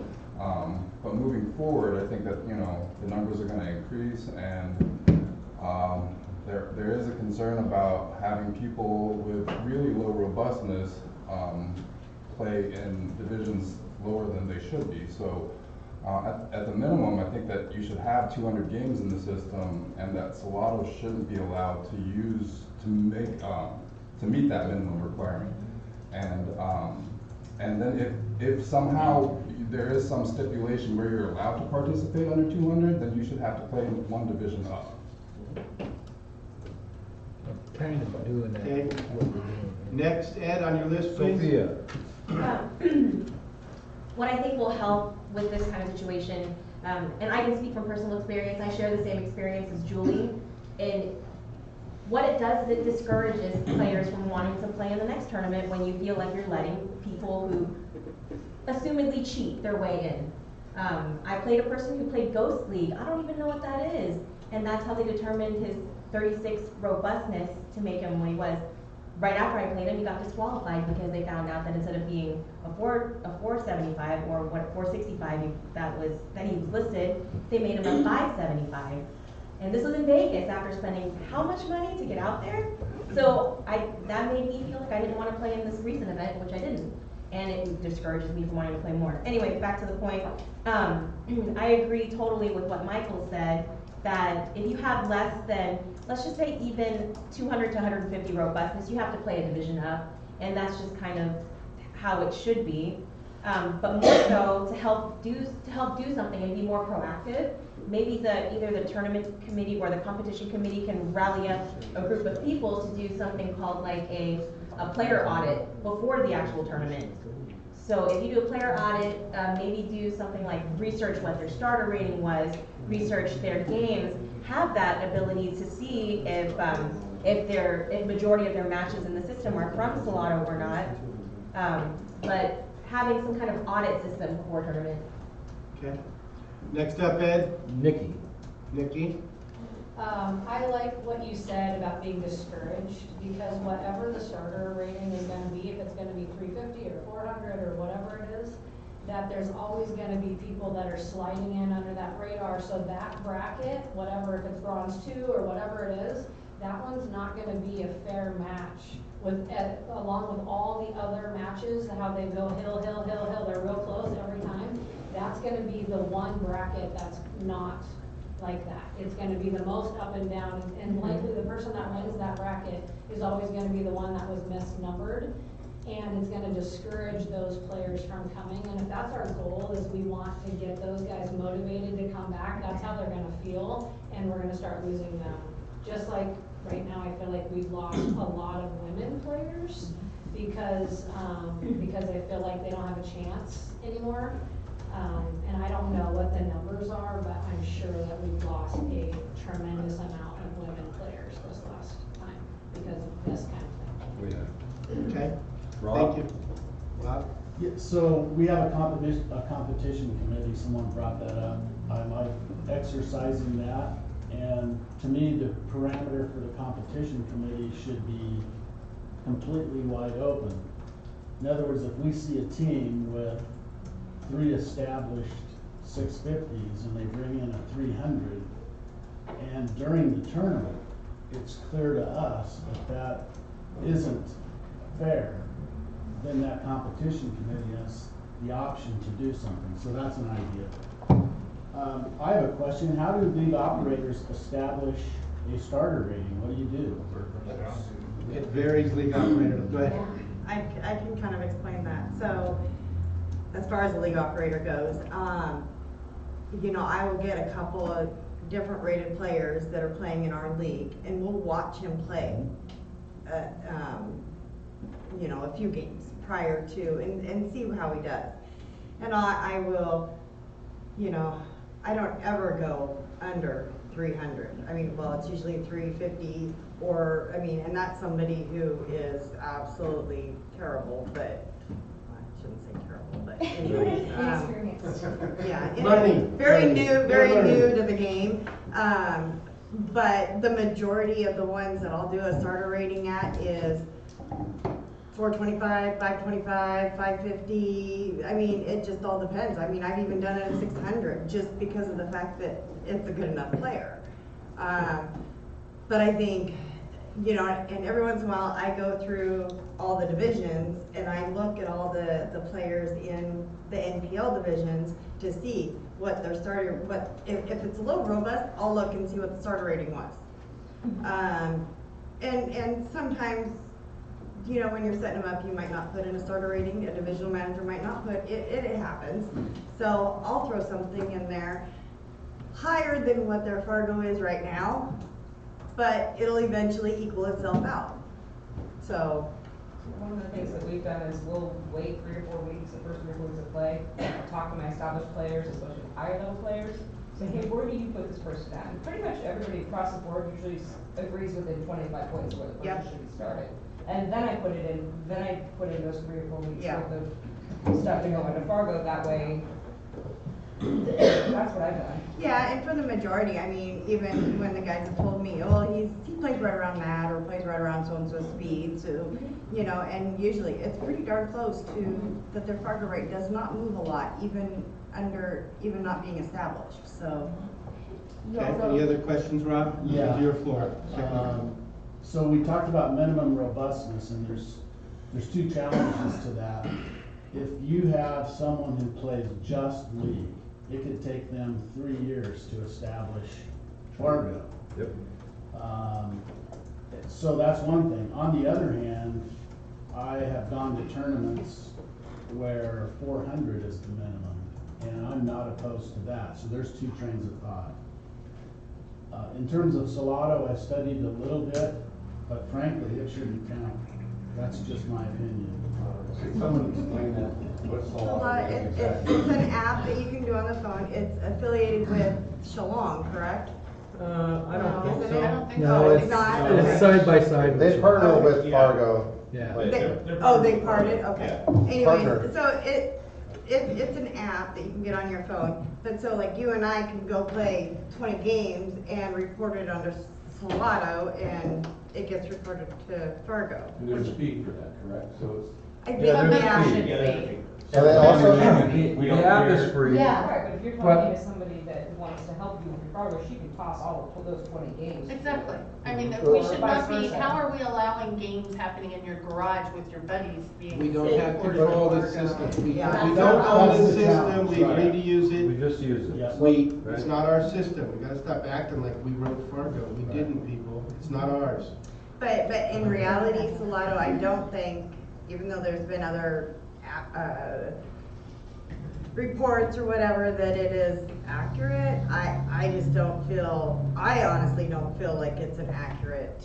so what they say to prevent that is they put all those matches publicly to where people can go and look at those matches.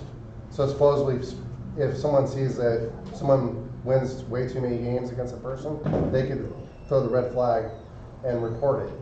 And they're saying that that's gonna prevent sandbagging or doing that, and I don't agree with that, but, yeah, I'm surprised that Salado has really caught steam this much, to be honest with you. Yeah, all right. Next, anything else, Ross? No, that was, it seems like though, what I just heard Clay say is that our competition committee would have a chance to look at that if there Yes. was a question. Anybody can. Yeah, You can go- anybody. You can go on your phone right now and click on a person and click on the bottom part of it. You hit their name again and it'll come up. View public matches is Yeah, what it view says. public matches. And if you place a lotto, then you have to make your matches public. They're automatically public. Anybody can go on their settings on their Fargo and make all of their matches public. There's a setting on there that you can do that. And I'd like to encourage everybody to do that. Yeah. I'm not, you can see all 6,424 games. Hey, I went up. It's about time you got established. That means that Lincoln City's in now. I said that at the beginning of the meeting, you were clear me. No. Okay, Ed. Oh yeah, I'm definite sandbagger, but Who only when else I is on say your that. Ed, who else is on your list? Clay. Clay, go ahead, Clay. We've covered a lot of it, but I think we need to make sure that league operators are held accountable. They're the ones that put starter ratings in, and if there's been many reoccurrences where they've put somebody way lower than they should be, there's gotta be some way to help them accountable for it. And I don't know what that is, so you guys can decide, but that's an important factor because It's their obligation to protect everyone else. That's true. The league And, operators. and to, the competition committee chair has never really handled that. I mean, we've seen it before where leagues have players come in and they're, 250 starter ratings. That league operator is gonna get a phone call from the competition committee chairman, who's me now. Yeah. Right? I'm gonna call that person, and when we're done with that conversation, they're never gonna do that again. So, I need to address. real that. quick, I mean, with this database I'm building, I hope to eventually have the robustness in there. That's the one thing we don't have, and it's something I hope to add to it. So he'll be able to just grab every player in our organization, sort them by robustness, and then look at what league they're out of, and then he can just figure it out. So, to me, it's all data. If we just get the data to the CC looks at the robustness before the tournament, it's solved in theory if the CC does their job. Then, I'm just saying, if they have the data and they got the people to talk to, then it's all done. And so this is not something that needs to be solved at a tournament. It needs to get solved like now, next month, the month after. Yes. Way in advance. It's not like. Right. My comment goes along with. Clay, are you I have done? one more thing. So, I wanna make sure everyone is understanding on starter ratings and how they work. So once a player gets to 200 games, whatever starter rating they were applied is totally out the window. It doesn't affect your Fargo at all. If you have 100 games in the system, it's a 50-50. Your starter rating affects it 50%, and your performance ratings affects it 50%. So this really isn't gonna really impact us that much, except for players that are probably less than 100 games or so. Like, you're not gonna get too far away from where they're gonna be unless they have like only 25 games or something. Can I add something real to what you just said? You're absolutely right. If you have 100 games in, you're halfway through, so 50% of your starter rating is calculated, and so is 50% of your actual play, and that average comes into play. For example, if you have somebody at 575 starter rating, they've got 100 games in, and their Fargo is now 625, okay? Or I mean, there's 600, now 600. Since it's 50-50, that means the guy's playing at 625. Correct. Does that make sense? Yes. So I think what we need to do, and I'll talk later, but I just want to make sure everybody understood that. Okay, ready? So a couple things to readdress there. The competition committee, prior to me, was still on the old school method, which was Grandmaster, Master A and B. That was an arbitrary setting that people made for everybody else. There was no Fargo. Once we brought Fargo in, that's when originally Fargo was supposed to have a starter rating of 625 and 525, male and female. We, as a body, got with Mike Page and brought that down from 525 to 425, male to female. That's where it was supposed to stay. And then once all this stuff happened, people were like, well, he's not even close to a 425, or she isn't, or whatever. That's when they started allowing league operators to bring it down. As far as the ramifications that you were talking about, holding league operators responsible, I've been advocating that for years. League operators need to be held responsible. The problem is, all the leagues are personal businesses, and we, as a body, don't have any current power to do anything to them. Not let that, them sanction? but you have to get that voted in. Because like the competition committee chairman can't not let them sanction. It's not within his purview or her purview. That has to be made into the bylaws. I've been preaching this for years. There needs to be some way to hold them accountable, and currently there is none. We can call them and say, hey, you're being a jerk, you're not ranking your players right, and they can just say, oh well, and that's the end of it. Let me call him, give him my. I'm just give me a saying, number, I'll historically, there's no teeth in this body against the league operators. That's why we take it out of their hands. And I don't disagree with that. And one thing that we're not covering, and I don't Remember, know if there are we're- partners, the league operators. Right, yeah, without the league operators, we have no body here, And so. that's what we need to stay focused on. Agreed. So, the other thing is the additional points if you're entering. I don't know why you didn't cover that in your initial statement. Something that you were talking about. It was mentioned. Okay, I didn't hear it. So yeah, everybody starts at a 350. Regardless of my opinion on that, if you're entering the event and you have a robust that's under whatever we decide on, I firmly suggest that we add points to your Fargo rating for that event. 50, 100 points, whatever. So if you're 350, you got 2 Fargo, we're gonna put you at a 450. You got two robust. You're coming in as a 450. You're not gonna go in as a 350. You're trying to slide into an event with 2 robustness, no way. Or whatever, 20 robustness, and I don't care what it is. I played a guy at Nationals with 0 robustness. Okay. Yeah, that's insane. Who's next then? Julie and Minnie. Okay, so I have a couple things, I'm sorry. Clay, real quick on something you said. So with me, I have 2,000 games. If we went in and changed my starter rating, that would have no effect on my Fargo? Zero. Yeah, I didn't know that, thank you. Zero.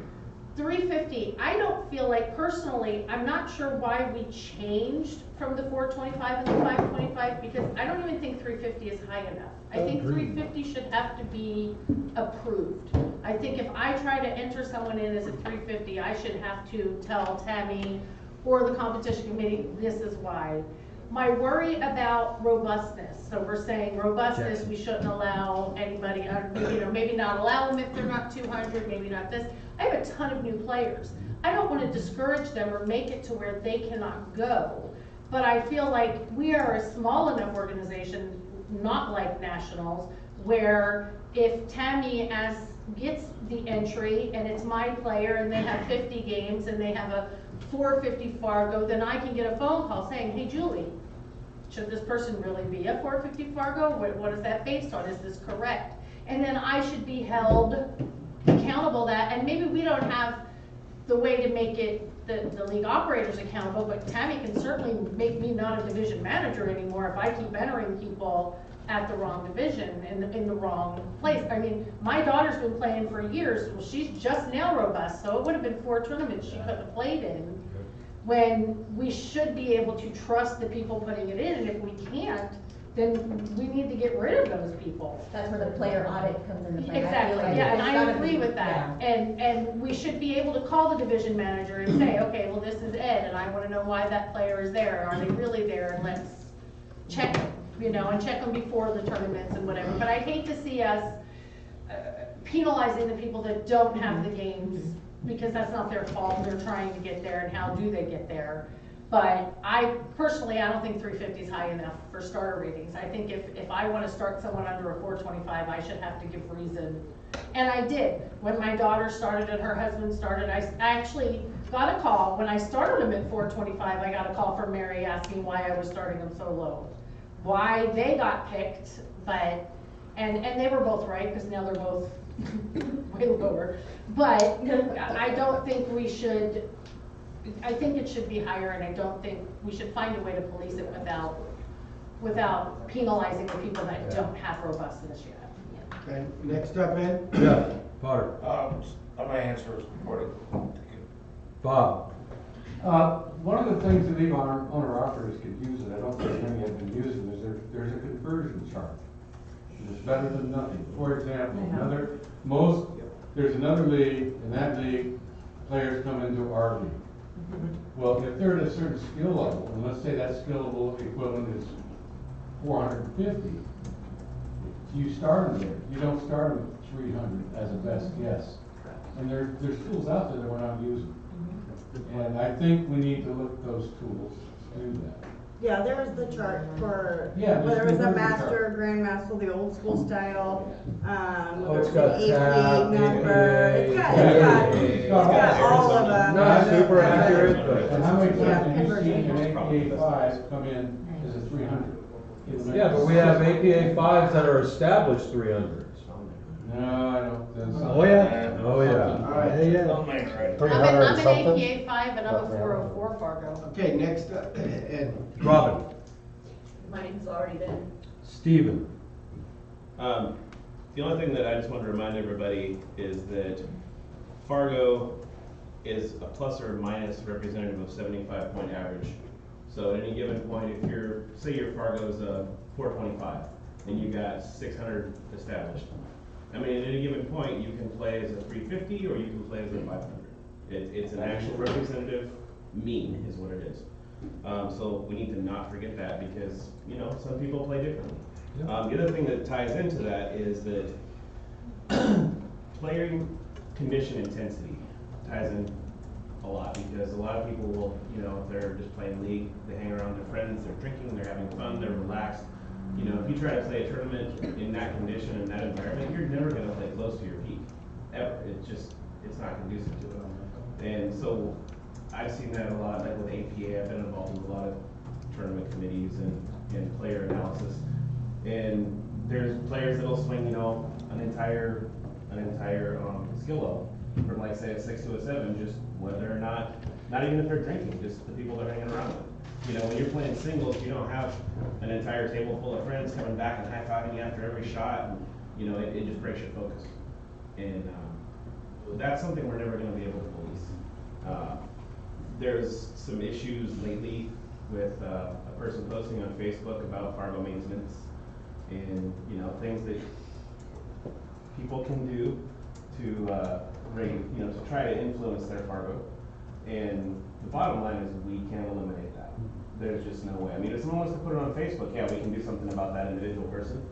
But, Jeff going down and having a few beers and playing league versus going and playing in his singles event, you're paying $150 to get in that singles event. You're gonna have a lot better focus. I don't drink.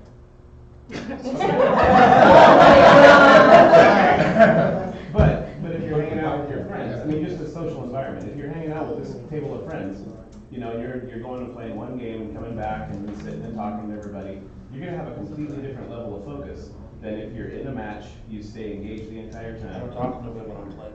Same with you in Lincoln City. Wow, I should Different have person. somebody else. It's bored no matter where I play. I play my heart out in league, I play my heart out. There's no in between for me. But a lot of people don't do that. I'm the exact same way. You get my game, whether it's one game, whether it's anybody not where you work. But a lot of people aren't that way. And that's just something we're not gonna be able to control. And that's something, you know, we just need to take into account, try to mitigate everything else that we can, and there's just gonna be some that we have to accept. It doesn't matter what system you use for rating it, people are always gonna try to cheat it somehow. Yep, absolutely. Cheaters always gonna cheat. And I think though that, so like as tournament registrar, putting on a different hat, as tournament registrar, as the entries come in, you know, I have the robust and I have their Fargo rates, and those that are under the 200, say, those need to go to the competition committee. They should be able to get, whether it's from Brian Champagne from Fargo rate or LMS or something like that, to see exactly what their robust is. Is it from League Play? Is it from Salado? Is it from whatever it's from? So, you know, there's not, out of say the almost 1,100 different players that played in this last event, I would say that there's, I don't know, there's not even 100, I don't think, that are under 200 robust. I have the list. How many was there? Put them under pressure. I don't think there was that many, but maybe. Didn't we run into some that we shot?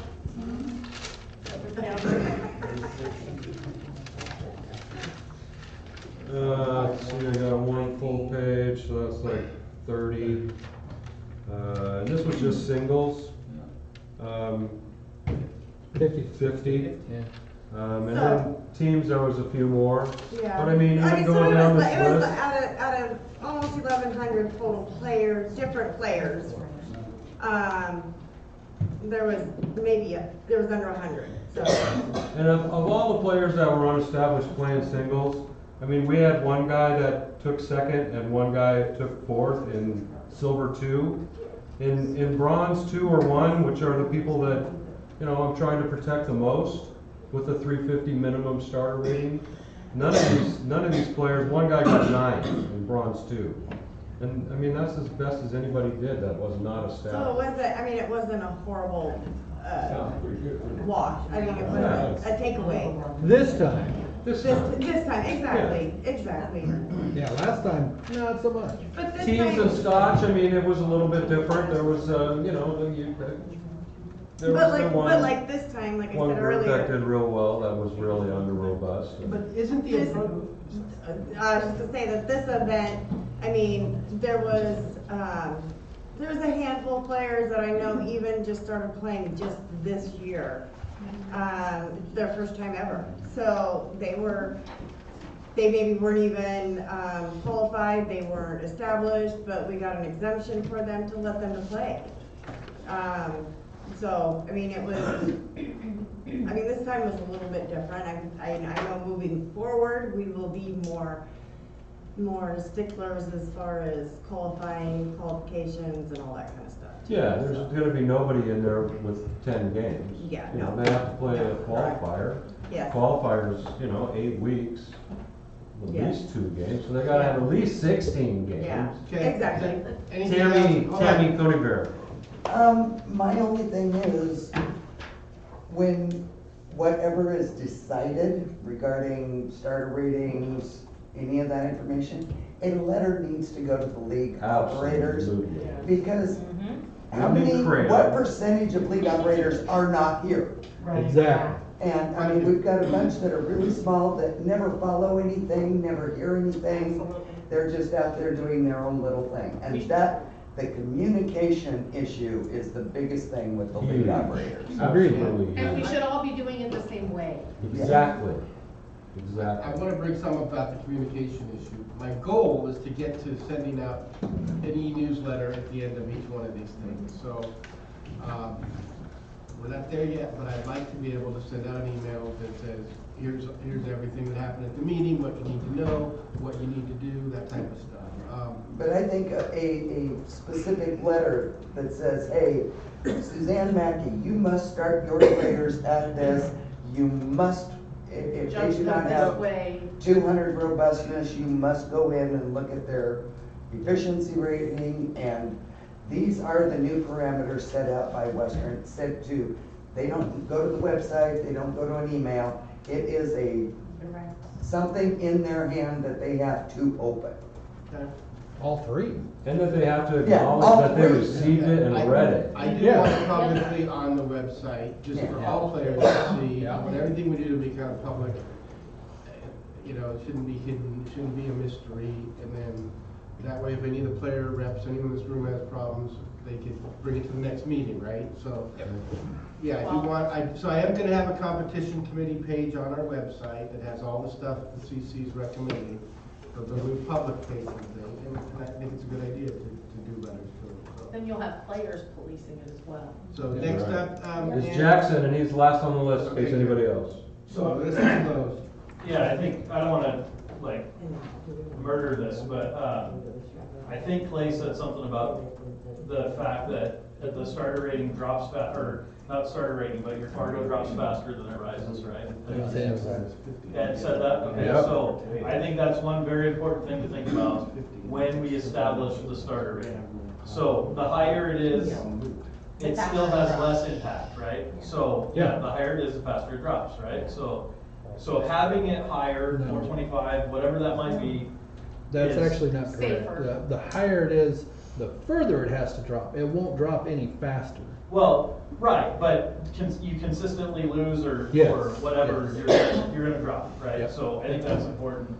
I think what Bob was saying about, the 50% play, I think is also important in the sense that if you are, say you are at 100, you want to use Bob's numbers at 575 and 600, and that means you're playing at a 625, then the competition committee or whomever should have the ability or the responsibility to enter them at what they're playing, right? That's a good point. Change the starter rating. Right. Well, not change the starter rating, just whatever level they're playing at, that's what they're gonna get entered at. Yeah, the tournament. Right, so, I think that's, to me, that's one of the biggest things, is entering the tournament at the right, and at least at the number that they're playing at. If they're dogging it, and nobody's gonna control that, but, we at least can enter them at the right starter rate. Okay, and that brings up a very good point. That's a really good point, actually, and that backs up what she said. The league operators have every right to move a starter rating in the direction of their performance. So, using Bob's example, if they're actually playing at a 625, but their median is 600 and they're at 575, league operator can move them all the way up to 600. You cannot surpass their performance. You can move it up and down. So if you start them at a 525 and they're playing at 300 and now they're at 432, well, you can move them down to 432. You can't go lower than that. But that's the whole point. You can do that. League operators have the ability to do that right now. And that backs up what she says. Yep. They need to be made aware of it and to be dictated or encouraged, however you want to do it, to actually do it. But it's only when the. All right, that closes the discussion. We got one more actually, Chad. All right. As a beginner, so you're taking a small sample, now, they have to have so many games in as far as league. Why can't you go off of their Fargo, off of those games, and then like Steven was saying, there's that gap, and you add 50 or 75 points to that. So no matter what, they are coming in probably a little weaker than they should, but it's their first time in. They don't got the robustness. That'll work it out as they are in the league for a little while. And I think it's more fair because you don't really know. Like as a good player, I've seen players that I watch their game and I look at them and I'm like, they're a really solid player. They have really good fundamentals. But they go down there and play, they don't have no grit. They can't win. So we're judging things off the physical side of the game when there's a mental side of the game that's stronger than the physical side of the game. Right, 100%. We could go on and on for days about this. Yeah, we can beat this to death ad nauseum.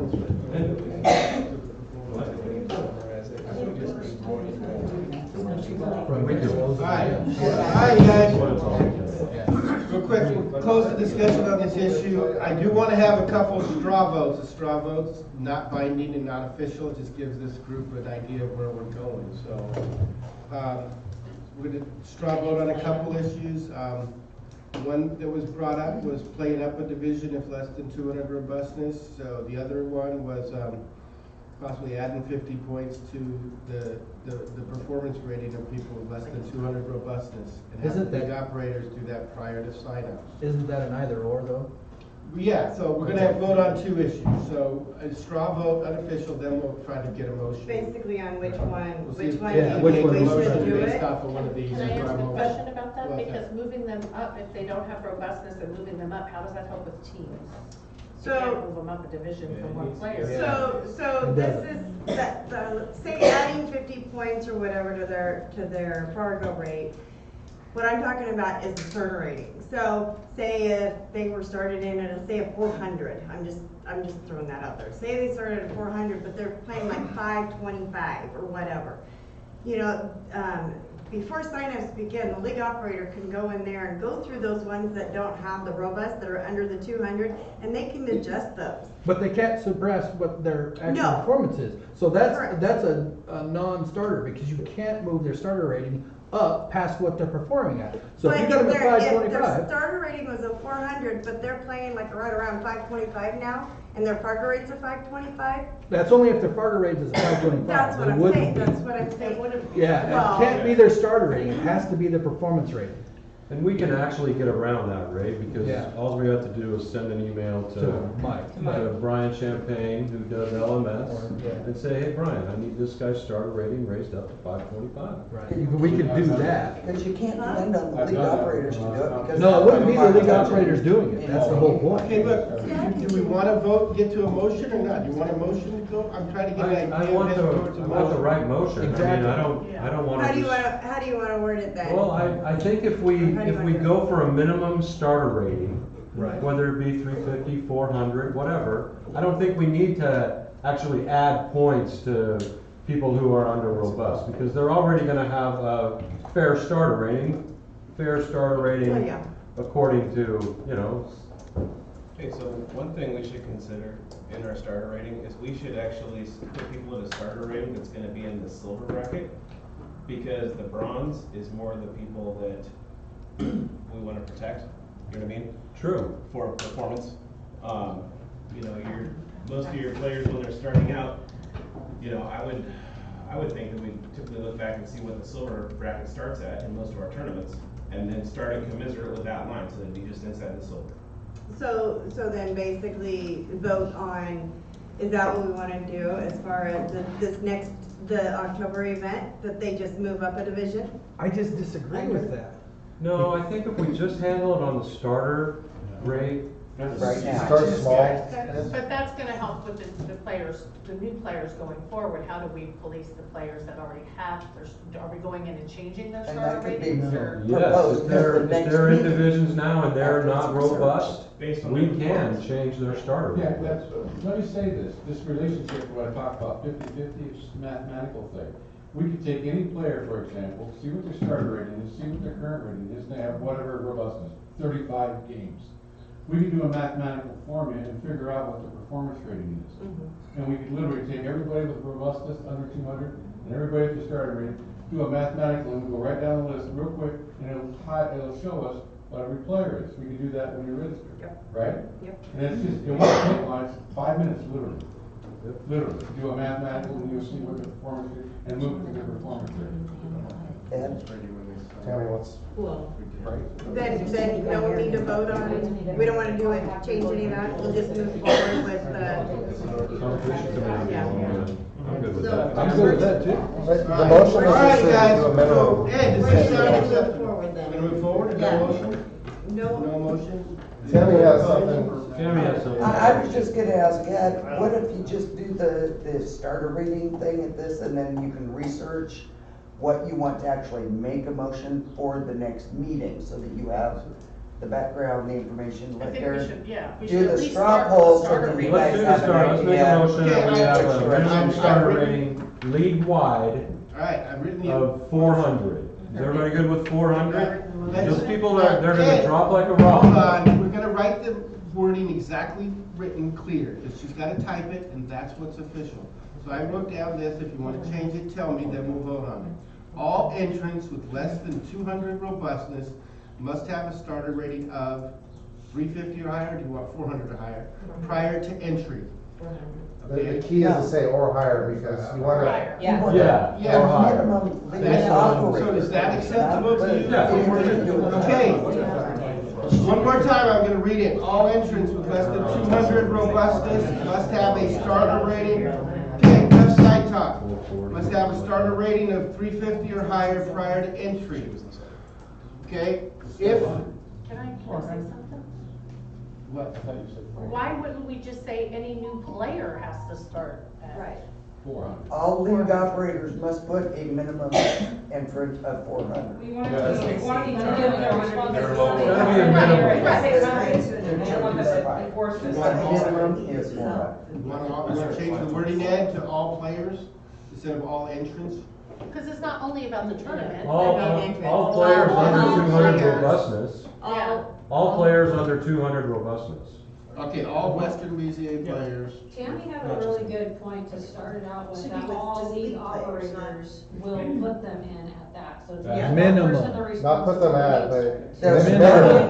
Minimum. All league operators Well, should let's put their restart. minimum starter rating at 400. Yeah. For all new players, Is right? it For all 350 or 400? How many you say 400? I think we want to. I'm good with 400.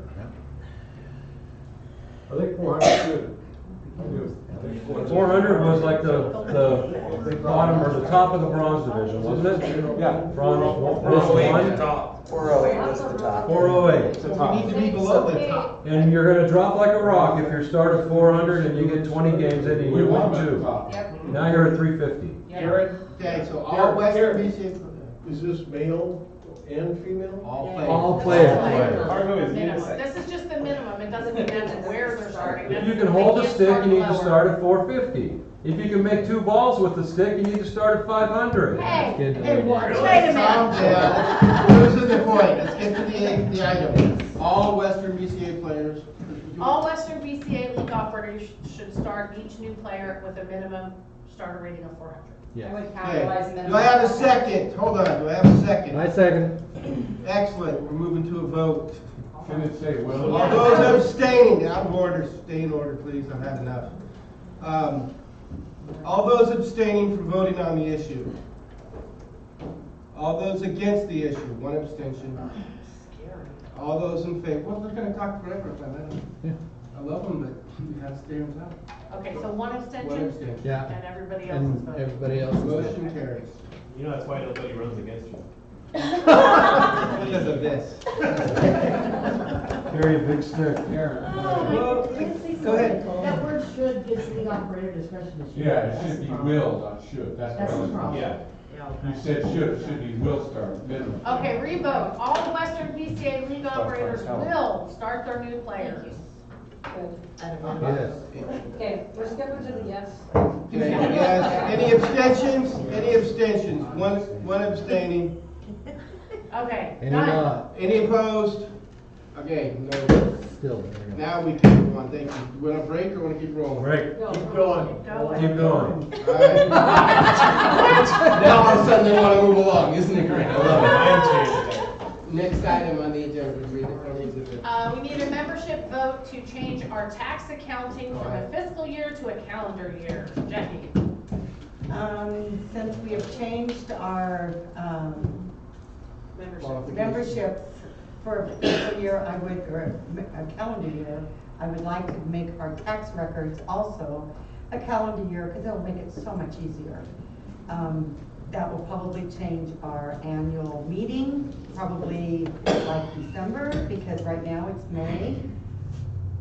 So it's gonna change a lot of things after I thought about it, but it would be nice to be Why able would to it do have that. to change our annual meeting? We don't do anything with the, Why is it May 31st now? It's the end well, it of the always year. was. Because of- Because that's the end of the year. Yeah. That's the end of the. So it would be the November meeting, correct? Yeah, it'd be November. Would be our annual meeting. And that would be our elections. Yes. Yes. November. So- So then we need to also say, are these people the people that just were elected? Do they No, really be on? They would probably Okay, we're have to be. conflating the issue. Yeah. She's right. Well, let's vote on her issue, and then what we'll do is the board will be asked to prepare a revised wording of The the bylaws. bylaws to allow for the annual meeting to remove. It clearly says in the bylaws, the annual meeting will be the first Sunday of May. You just rewrite the very sentence and tell us what it is, and it has to address the ramifications of the terms of people elected and whatnot, so that's fine. The board will bring it up to the next meeting, that part of it. We'll still address your part of it now. We have to put an application in, so that's why I need voted. I mean, we have to be Okay. approved to do so So, by let's, the federal government. okay, so So I move to make that change. Then we have to have a is discussion. there a discussion? Discussion. Discussion on whether we should do this? What's anyone's thoughts on this? Right on, move I think along. we should do it. Yeah. And the motion should read something. to the- Motion, motion. Bob has. I do agree with what she's saying, we need to change it so the county. I wrote it down. Just makes sense, it's just an accounting thing. Okay. Present. Thank you, Bob. Thank you, So Bob. the motion should say subject to federal government approval. Even when we vote on it, if the government has to say, we'll let them make, subject to approval. Okay, so motion 2022-2 to change our tax accounting from a fiscal year to a calendar year, subject to federal approval. Second. Okay, seconded. All those abstaining? All those against? All those in favor? Carries. Woo, done. We're rocking and rolling. Next. Next item. Motion to allow divisional single players to play in the elite singles at the price of the, this is worded weird. Divisional At the entry. price of the divisional entry fee instead of the elite singles fee for all Western BCA players. I put this on there, basically, I feel like, currently, if you are less than 625, you can enter elite singles, but you gotta pay the higher entry fee. And what we find is about 1 or 2 people do that per event. So I thought if we, We had like 6. did we have this many? Yeah. If we get a lot more, these people, if we're 500 Fargo, and you're gonna go play 700 Fargo, you're probably gonna lose, so you shouldn't have to pay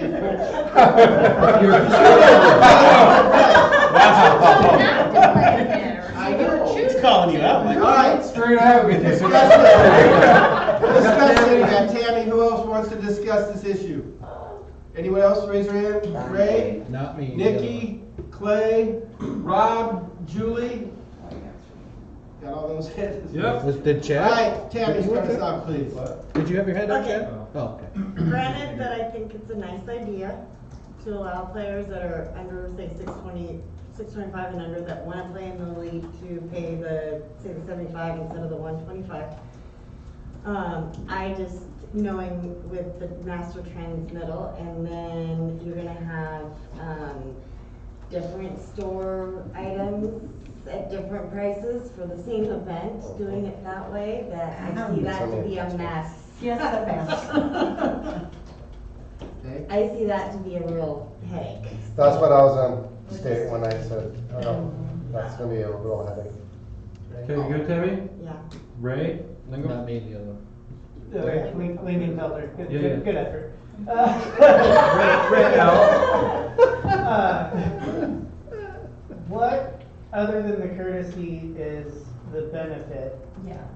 from taking people out of gold into platinum or giving them a choice or financially or on the back end? Like, do we gain something that I don't see? The players might find it to be a learning experience to play tougher players, and some players like to play. When I was learning, I've always liked to play I 100%. only want to play the toughest players. Yep. I mean, that's how I like to roll. That's how I get better, even if I lose. So I like to play tough players personally. I just feel like a lot of people do. Yep.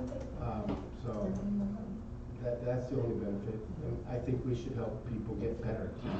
If you play someone the same skill as you and you go hill, how much have you learned? But if you get, you really see what this other person does way better, you're like, whoa, I can work on my break. I can do this. This guy's really killing me with this. Yeah. Whatever.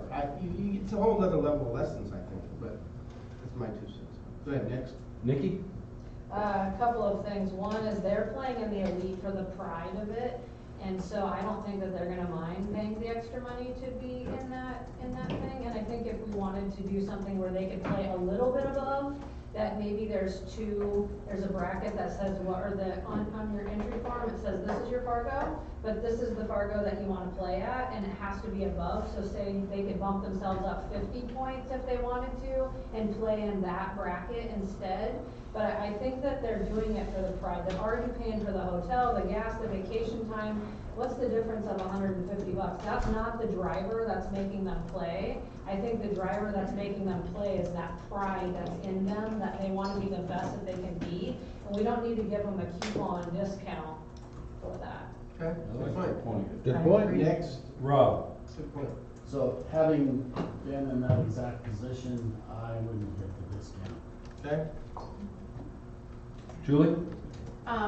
Yeah, I brought up at our last board meeting that I would love to see in divisional singles, you be able to opt to play up. I want to play up. I would want to play up to the elite. But if when we used to have the A's and the B's and you could opt to play up, it was the same price as everybody else. I think if you opt to play up and play in that division, you should pay what they're paying. Okay. But I would love if we could eventually, not right now, talk about making it that we could do that, like Nikki said, in divisional, sign up to play in a higher level. Okay. Not having to go from the lowest to Gotcha. the highest. Good point.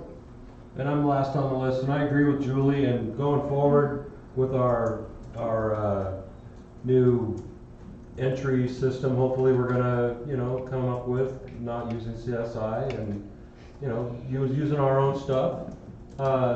I think that it will be easier for us to do that, for players to play up. A little chalk or a little box next to their Fargo saying, I wanna play up, and, that kind of goes with that, and same thing with elites, if they want to do that. I kind of think that they should pay for it, but. They're getting paid for the money, they should pay for it. Yeah. Anyone else? That's it? No, that's Since I put this on there, and listening to everybody, I feel like we should probably push this off till after October. We got our hands full getting the projects done that we've got on the plate. And this is a complicated project that would come in after the other projects are finished. So You don't have to take it's the something we could do possibly between April's event after October's event.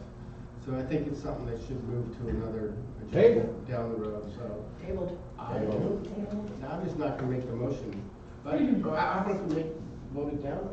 You don't have to vote on it. Yeah, If I don't you wanna had move it. I'm discussion not and making the decided motion, not to so. move forward, that's no That's problem. You don't perfect. have to End vote it, on it. and we'll bring it up later. And You table the discussion. Table.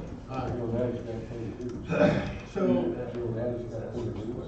next item was a discussion of an electronic program.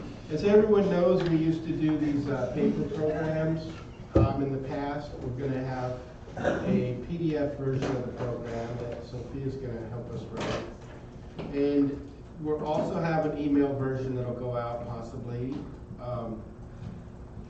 But we still will print maybe 100 or 200 of them and have them available, but we don't. The reason we killed the program, just so people know, was we're printing over 1,000 of them, and at the end of the tournaments, I saw all the boxes get thrown in the garbage. So 90% of them in the garbage. We paid $1,500. I saw them in the dumpster, and I said, "Why are we doing this?" So there's still people that want a program and really want a program, and then there's people that'll look at it and then just throw it away in 2 seconds, and then, you know. So I think having it electronic will help give everybody copies of the rules, the dress code, and the stuff like that they need, and the past winners. The things I like about the program was like past winners were in here.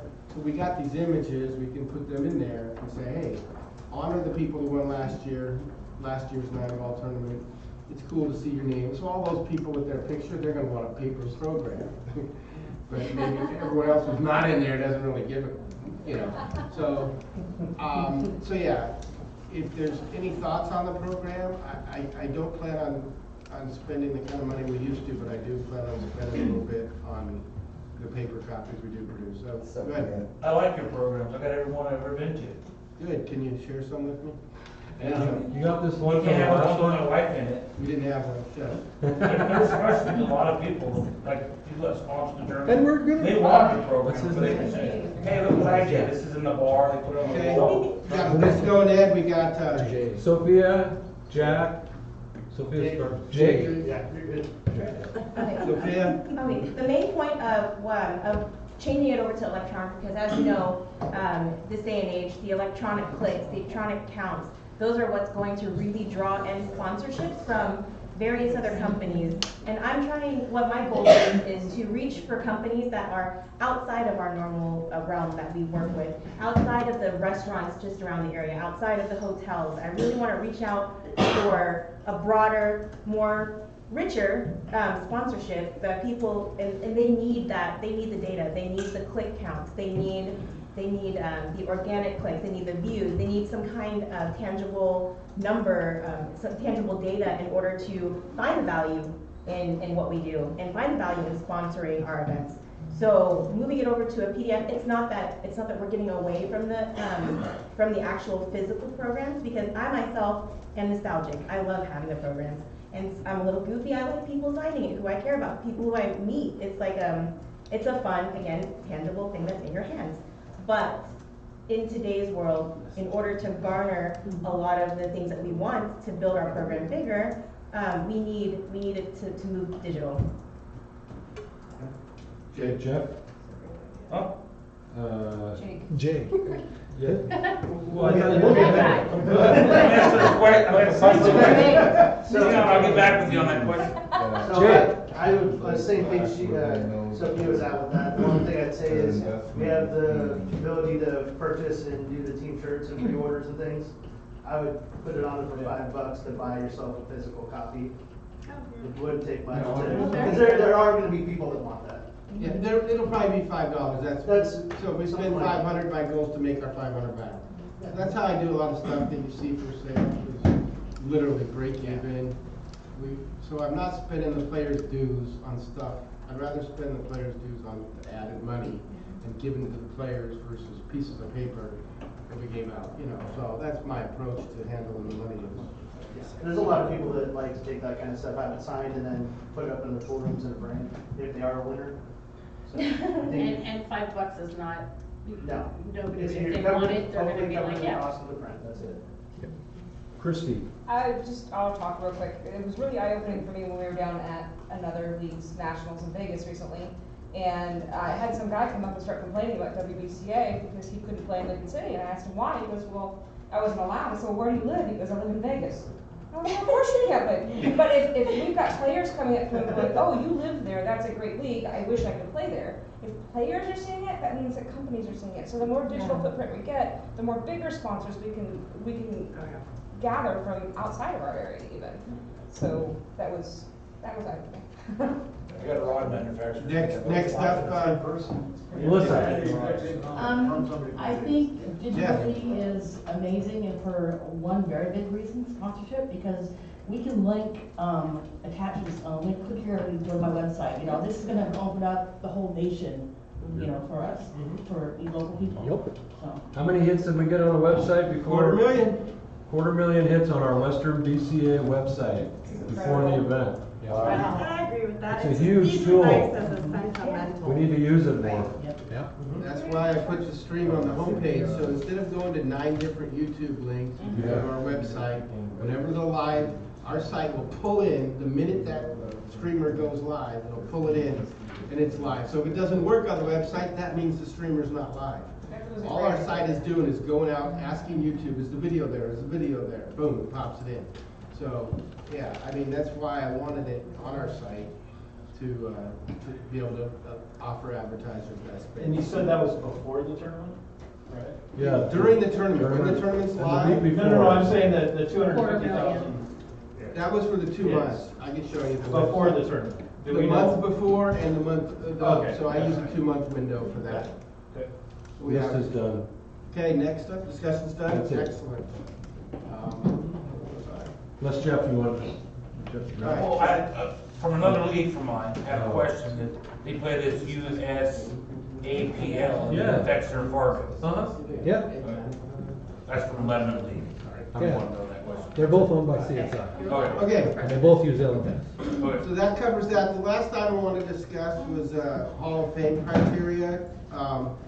Clay's been working on this a little bit, but he's open to input, if I'm not mistaken, from this group of what are the criteria. So Clay, start them off by telling them what you've done and maybe what ideas you had and what happened in the past and what you're proposing, and then we'll talk about what other ideas people Yeah, I have. came in on the second induction. Bill asked me to be on the committee. We have about, I think, 8 or 9 people that were on the committee 2 years ago.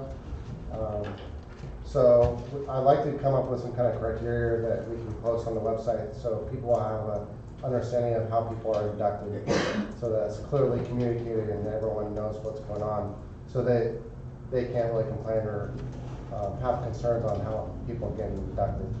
Nominations. Yeah. So I would assume that our committee would continue to be 8 to 10 people. The one question I want to get input from you guys is whether we just keep the votes for the Hall of Fame internally in that committee, or if we extend out the votes to a certain amount of folks, maybe everyone in this room, and then whoever else we want to select. Like Major League Baseball does, they send out a ballot of lists of names, and then the people that vote for it can only select a certain amount of names. And then that basically is how you select it, instead of a committee being responsible for doing it. And you only have 8 people that are voting, and there's a lot of biases. No matter what you do, if it's only 8 people. So, I mean, you can be as ethical as possible, but you still are going to lean for certain people, just certain bias. So, would it be possible at the next annual meeting that then you put out the ballots to the voting membership when everybody else is voting? That's how you get your votes after you made your nominations. So like today, if you'd have had the nomination page, it could have been handed out to everybody in here to vote. And Potentially, I would want to give people time to go and think about it. well, that's why I'm saying the next meeting. We inducted the last class in 2020, so I'd like to actually do this next class this year coming up. So I don't want to have an odd year where we don't induct people. But we also need to decide how many people we're going to induct. Are we going to require 1 woman, 1 man, and maybe 1 administrator every year, or do we just do a top percentage of people? That's all discussion that we did internally within the committee. But I wanted everyone to be able to provide input on what they think. Okay, anybody Who want wants to talk to about talk? it? Raise your hand. Right now we got Ray. I want to be on the list. Darren? Rob. Ray? And then Bob Rob? and Rob. Okay, Ray, go ahead. And Bob? And Bob. Yeah, along the lines of what she was saying, there's nothing that says, so the November meeting could be, and I agree. I think that vote should be somebody when you're here. So if our November meeting is now the annual meeting, once that happens, right? The prior meeting, which I believe is in August, July, August, somewhere in there. July or August. That's when you say, this is what our committee has come up with as far as nominations go. It will be voted on in the next annual meeting, which is November. So now they've got 3 months to decide which of the three, or, however many you guys suggest. And that way, they can go on, it'll be on the website, it'll be, you can put it up, all the information out there. And as far as the second part of it, I think that is I think that's a good metric right now, is 1 male, 1 female, and 1 athlete. For me, personally. Okay, Darren? Okay. Couple things. Just a reminder, the Hall of Fame committees was tasked with presenting Hall of Fame recipients every 2 years, okay? One suggestion I encourage you to entertain is you may just use social media for just a list of possible subjects and why they think they should. So now people in the general populace can say, I think so-and-so should be in, and here's why. Now that doesn't mean they're in the Hall of Fame, right? But you kind of use social media as a barometer to say, and you see, oh my God, this person got 10,000 comments or whatever. And you guys all discuss it and go, here's why all these people thought this person should be in. That's just a factor you consider. Secondarily, Julie has a list of the 100 voting members, which is where all these folks came from, the email she sends out. So if you need to, you could send Julie an email saying we want to do a voting, or electronic voting you could do if you wanted. So I'm just giving you access to all the tools this organization has at your disposal of either reaching out to Sophia to make a nice post of who would you recommend for the next player candidate? She could maybe post a picture of a silhouette and a question mark, and who do you think should be in the Hall of Fame next? And then just print out the comments and send them to you. That might be an idea. Then she could get you access to emailing all those 100 voting members and do an electronic vote, like a Survey Monkey poll, which we could create for you. That's easy. So then you could use that to have your committee make the final decision based on the things, and then we've had, so it's just some ideas. That gives you kind of a crowdsourcing. I do love crowdsourcing, because that's what I love about this group. We get so many ideas. I was originally wanting to vote on this item earlier, and after hearing everybody, I realized I was wrong. So I have no problem admitting it. But that's what makes this organization really cool, is we get a lot of different viewpoints, and then we make the best decision from all the input available. So it might be a model you might choose to embrace. So next up, Ed. Rob. And Nikki's on the list too. Yep. So one thing I would ask is that we include the current Hall of Fame members as voting members to choose who joins them. The other thing is, I don't know that I would establish that we have to have a Hall of Fame member every 2 years. Maybe there isn't a valid candidate. So I wouldn't put a qualification on it. I'd just say every 2 years we look at it. If the body decides at a 3/4% majority, then they're in. If they don't, then we go to the next 2 years. Next up. Okay, Bob? I'm a little concerned about confidentiality of the potential Hall of Famers. People are gonna get hurt and say, well, I was running, but I got beat for some reason.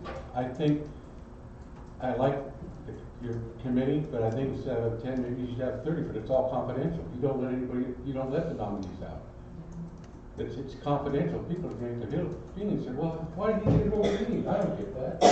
So I think, I understand what you're saying, 10 may not be enough, but maybe 30 would. You get one from all of Pacific Northwest player number, but keep it confidential. Yeah, I think the results would always be confidential no matter what. Well, but if you But not spray it all over putting it online or. Facebook, you Yeah, spray it there all will over be. Facebook and you got 10 people, and only one's gonna get it, the other 10 get their feelings hurt. Well, I Well, thought it'd be it a was public, better. yeah. So, but you could have more members of your committee, you know, player from Seattle, player from Yakima, player, you know, you could have 30, but it's all in confidential, who's nominated, who's being awarded, so then somewhat of a surprise when they're announced. That's my concern. Yeah. It should remain confidential. Good? Good. Nikki? I think that you thinking about the Facebook idea is really fantastic, because then it goes with the whole sponsorship too, and it's gonna grow the sponsorship and advertising with all the likes. So maybe on the confidentiality piece, we make it where you can't put comments. You can only click a link, and the link's gonna take you to a page that you can put somebody's name in that you want to enter, but you can't comment on the post. You can only like it and click the link to it, so that way it stays confidential, but we're getting a lot of likes and a lot of passing Activity. around. Because the more activity we get, the Engagement. more that all these marketing people are gonna wanna be involved. This idea with the marketing thing is so great, and that gives us a lot of other people. You guys might make the final decision, but getting all these other people involved, and it's making people wanna be involved more. To nominate somebody. To nominate somebody, yeah, I think it's a great idea. Next. But those nominations will be confidential. Yeah. And no comment. That's a good idea. I like it. Tammy? Now, see, I don't, I guess from looking at every other source in the world, the nominations don't need to be private. You look at the Academy Awards, the Baseball Hall of Fame, the Rock and Roll Hall of Fame, everybody knows who the nominees are that are up for a vote. It's the results are private. The results are private, but everybody knows who's up Yeah, for a vote. Yeah. Those are famous people used Yeah, to but- being judged and looked Yeah, at. Maybe Joe Blow from NPL is like, well, damn, that just hurt. He's not making $1 zillion and be like, I don't care if I won, I made the movie. Yeah, but I mean, I'm just That's it. kind of using that as Yeah. an example is, you know, a lot of others aren't Done that way. done that way. They're all, here are your nominees, and these three people got enough votes to move on. The other three are eligible in 2 years. Okay. So what we did in the past is we all inducted a certain amount of male and female. And then we got those lists of people, and then we took that list of people and then we did a revote. Your top 4 of each of those lists. And then once we got her down, we did another vote to get it down to the 3 that we inducted. We had the honorary inductee as well. But we're non-gender specific now. So, Yeah. so Clay, just like we have the Hall of Fame page, you can have a separate Hall of Fame page that says Hall of Fame nominations or Hall of Fame general or whatever, just Hall of Fame.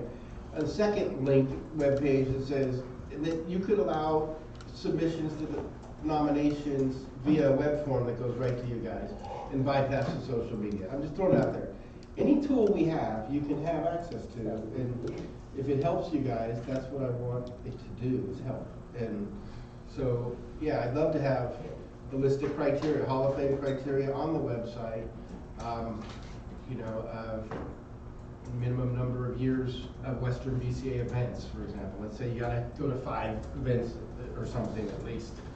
It can be generic too, so that it's still wide enough that you can cast a wide net to pick your criteria, but yet shallow enough that someone who just wins one tournament has no chance of getting in the Hall of Fame. in their first tournament. So yeah, we could definitely do that. All right, I think that closes the You discussion. definitely need to keep the administrator in there though. You got a lot of people that have been involved for a long time that aren't with us anymore, that, you know, they're still around, but they're not with the Western BCA anymore. And they deserve some recognition. For helping to build it. They helped build this. On a voluntary basis, by the way. Everybody's a volunteer, yeah. And So they the need to players be definitely recognized. need to be recognized, and out of the admin, all of us volunteer for that. None of us get paid, so. What?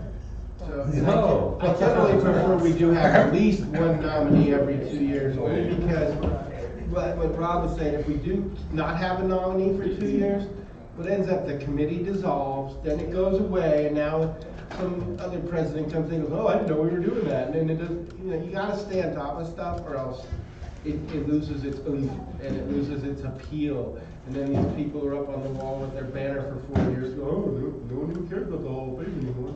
I mean, it's cool, so I think it's good to have something to keep the program rolling.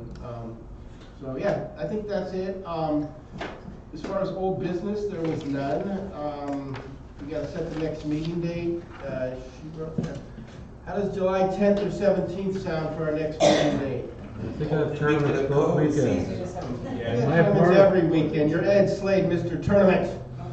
Our party's on the Okay, 17th. Okay, let's, okay. Can we look at the local? Yeah. Okay, real quick on our next meeting date, what I was thinking, you guys tell me if I'm off base here. I was thinking we'd try to have a meeting, so in the event anything needed to change for 9-ball. But given there were no immediate relevant changes regarding the tournament structure now, I'm kind of assuming there might not be any at the next meeting, which means we could have it after July.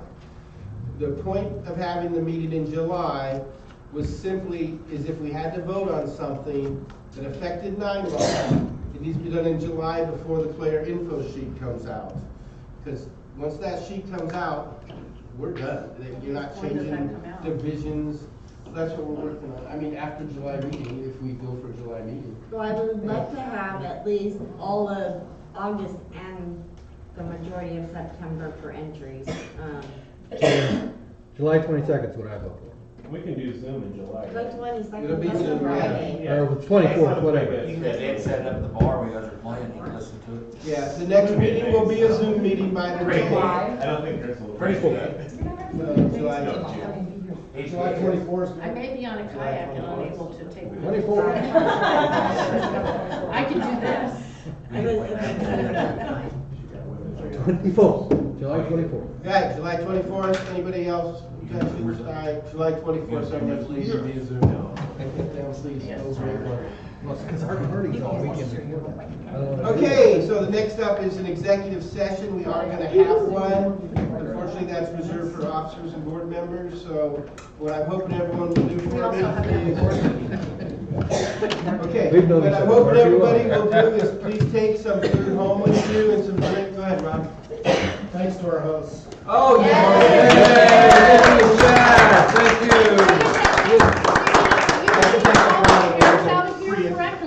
What do we need to do to make this room ready for your school tomorrow morning? Oh, I can only have 10 of these chairs in here. And the tables we fold up and put somewhere? The table will just rearrange. Okay, so we can do that after the Just the executive. chairs, yeah, it's not in.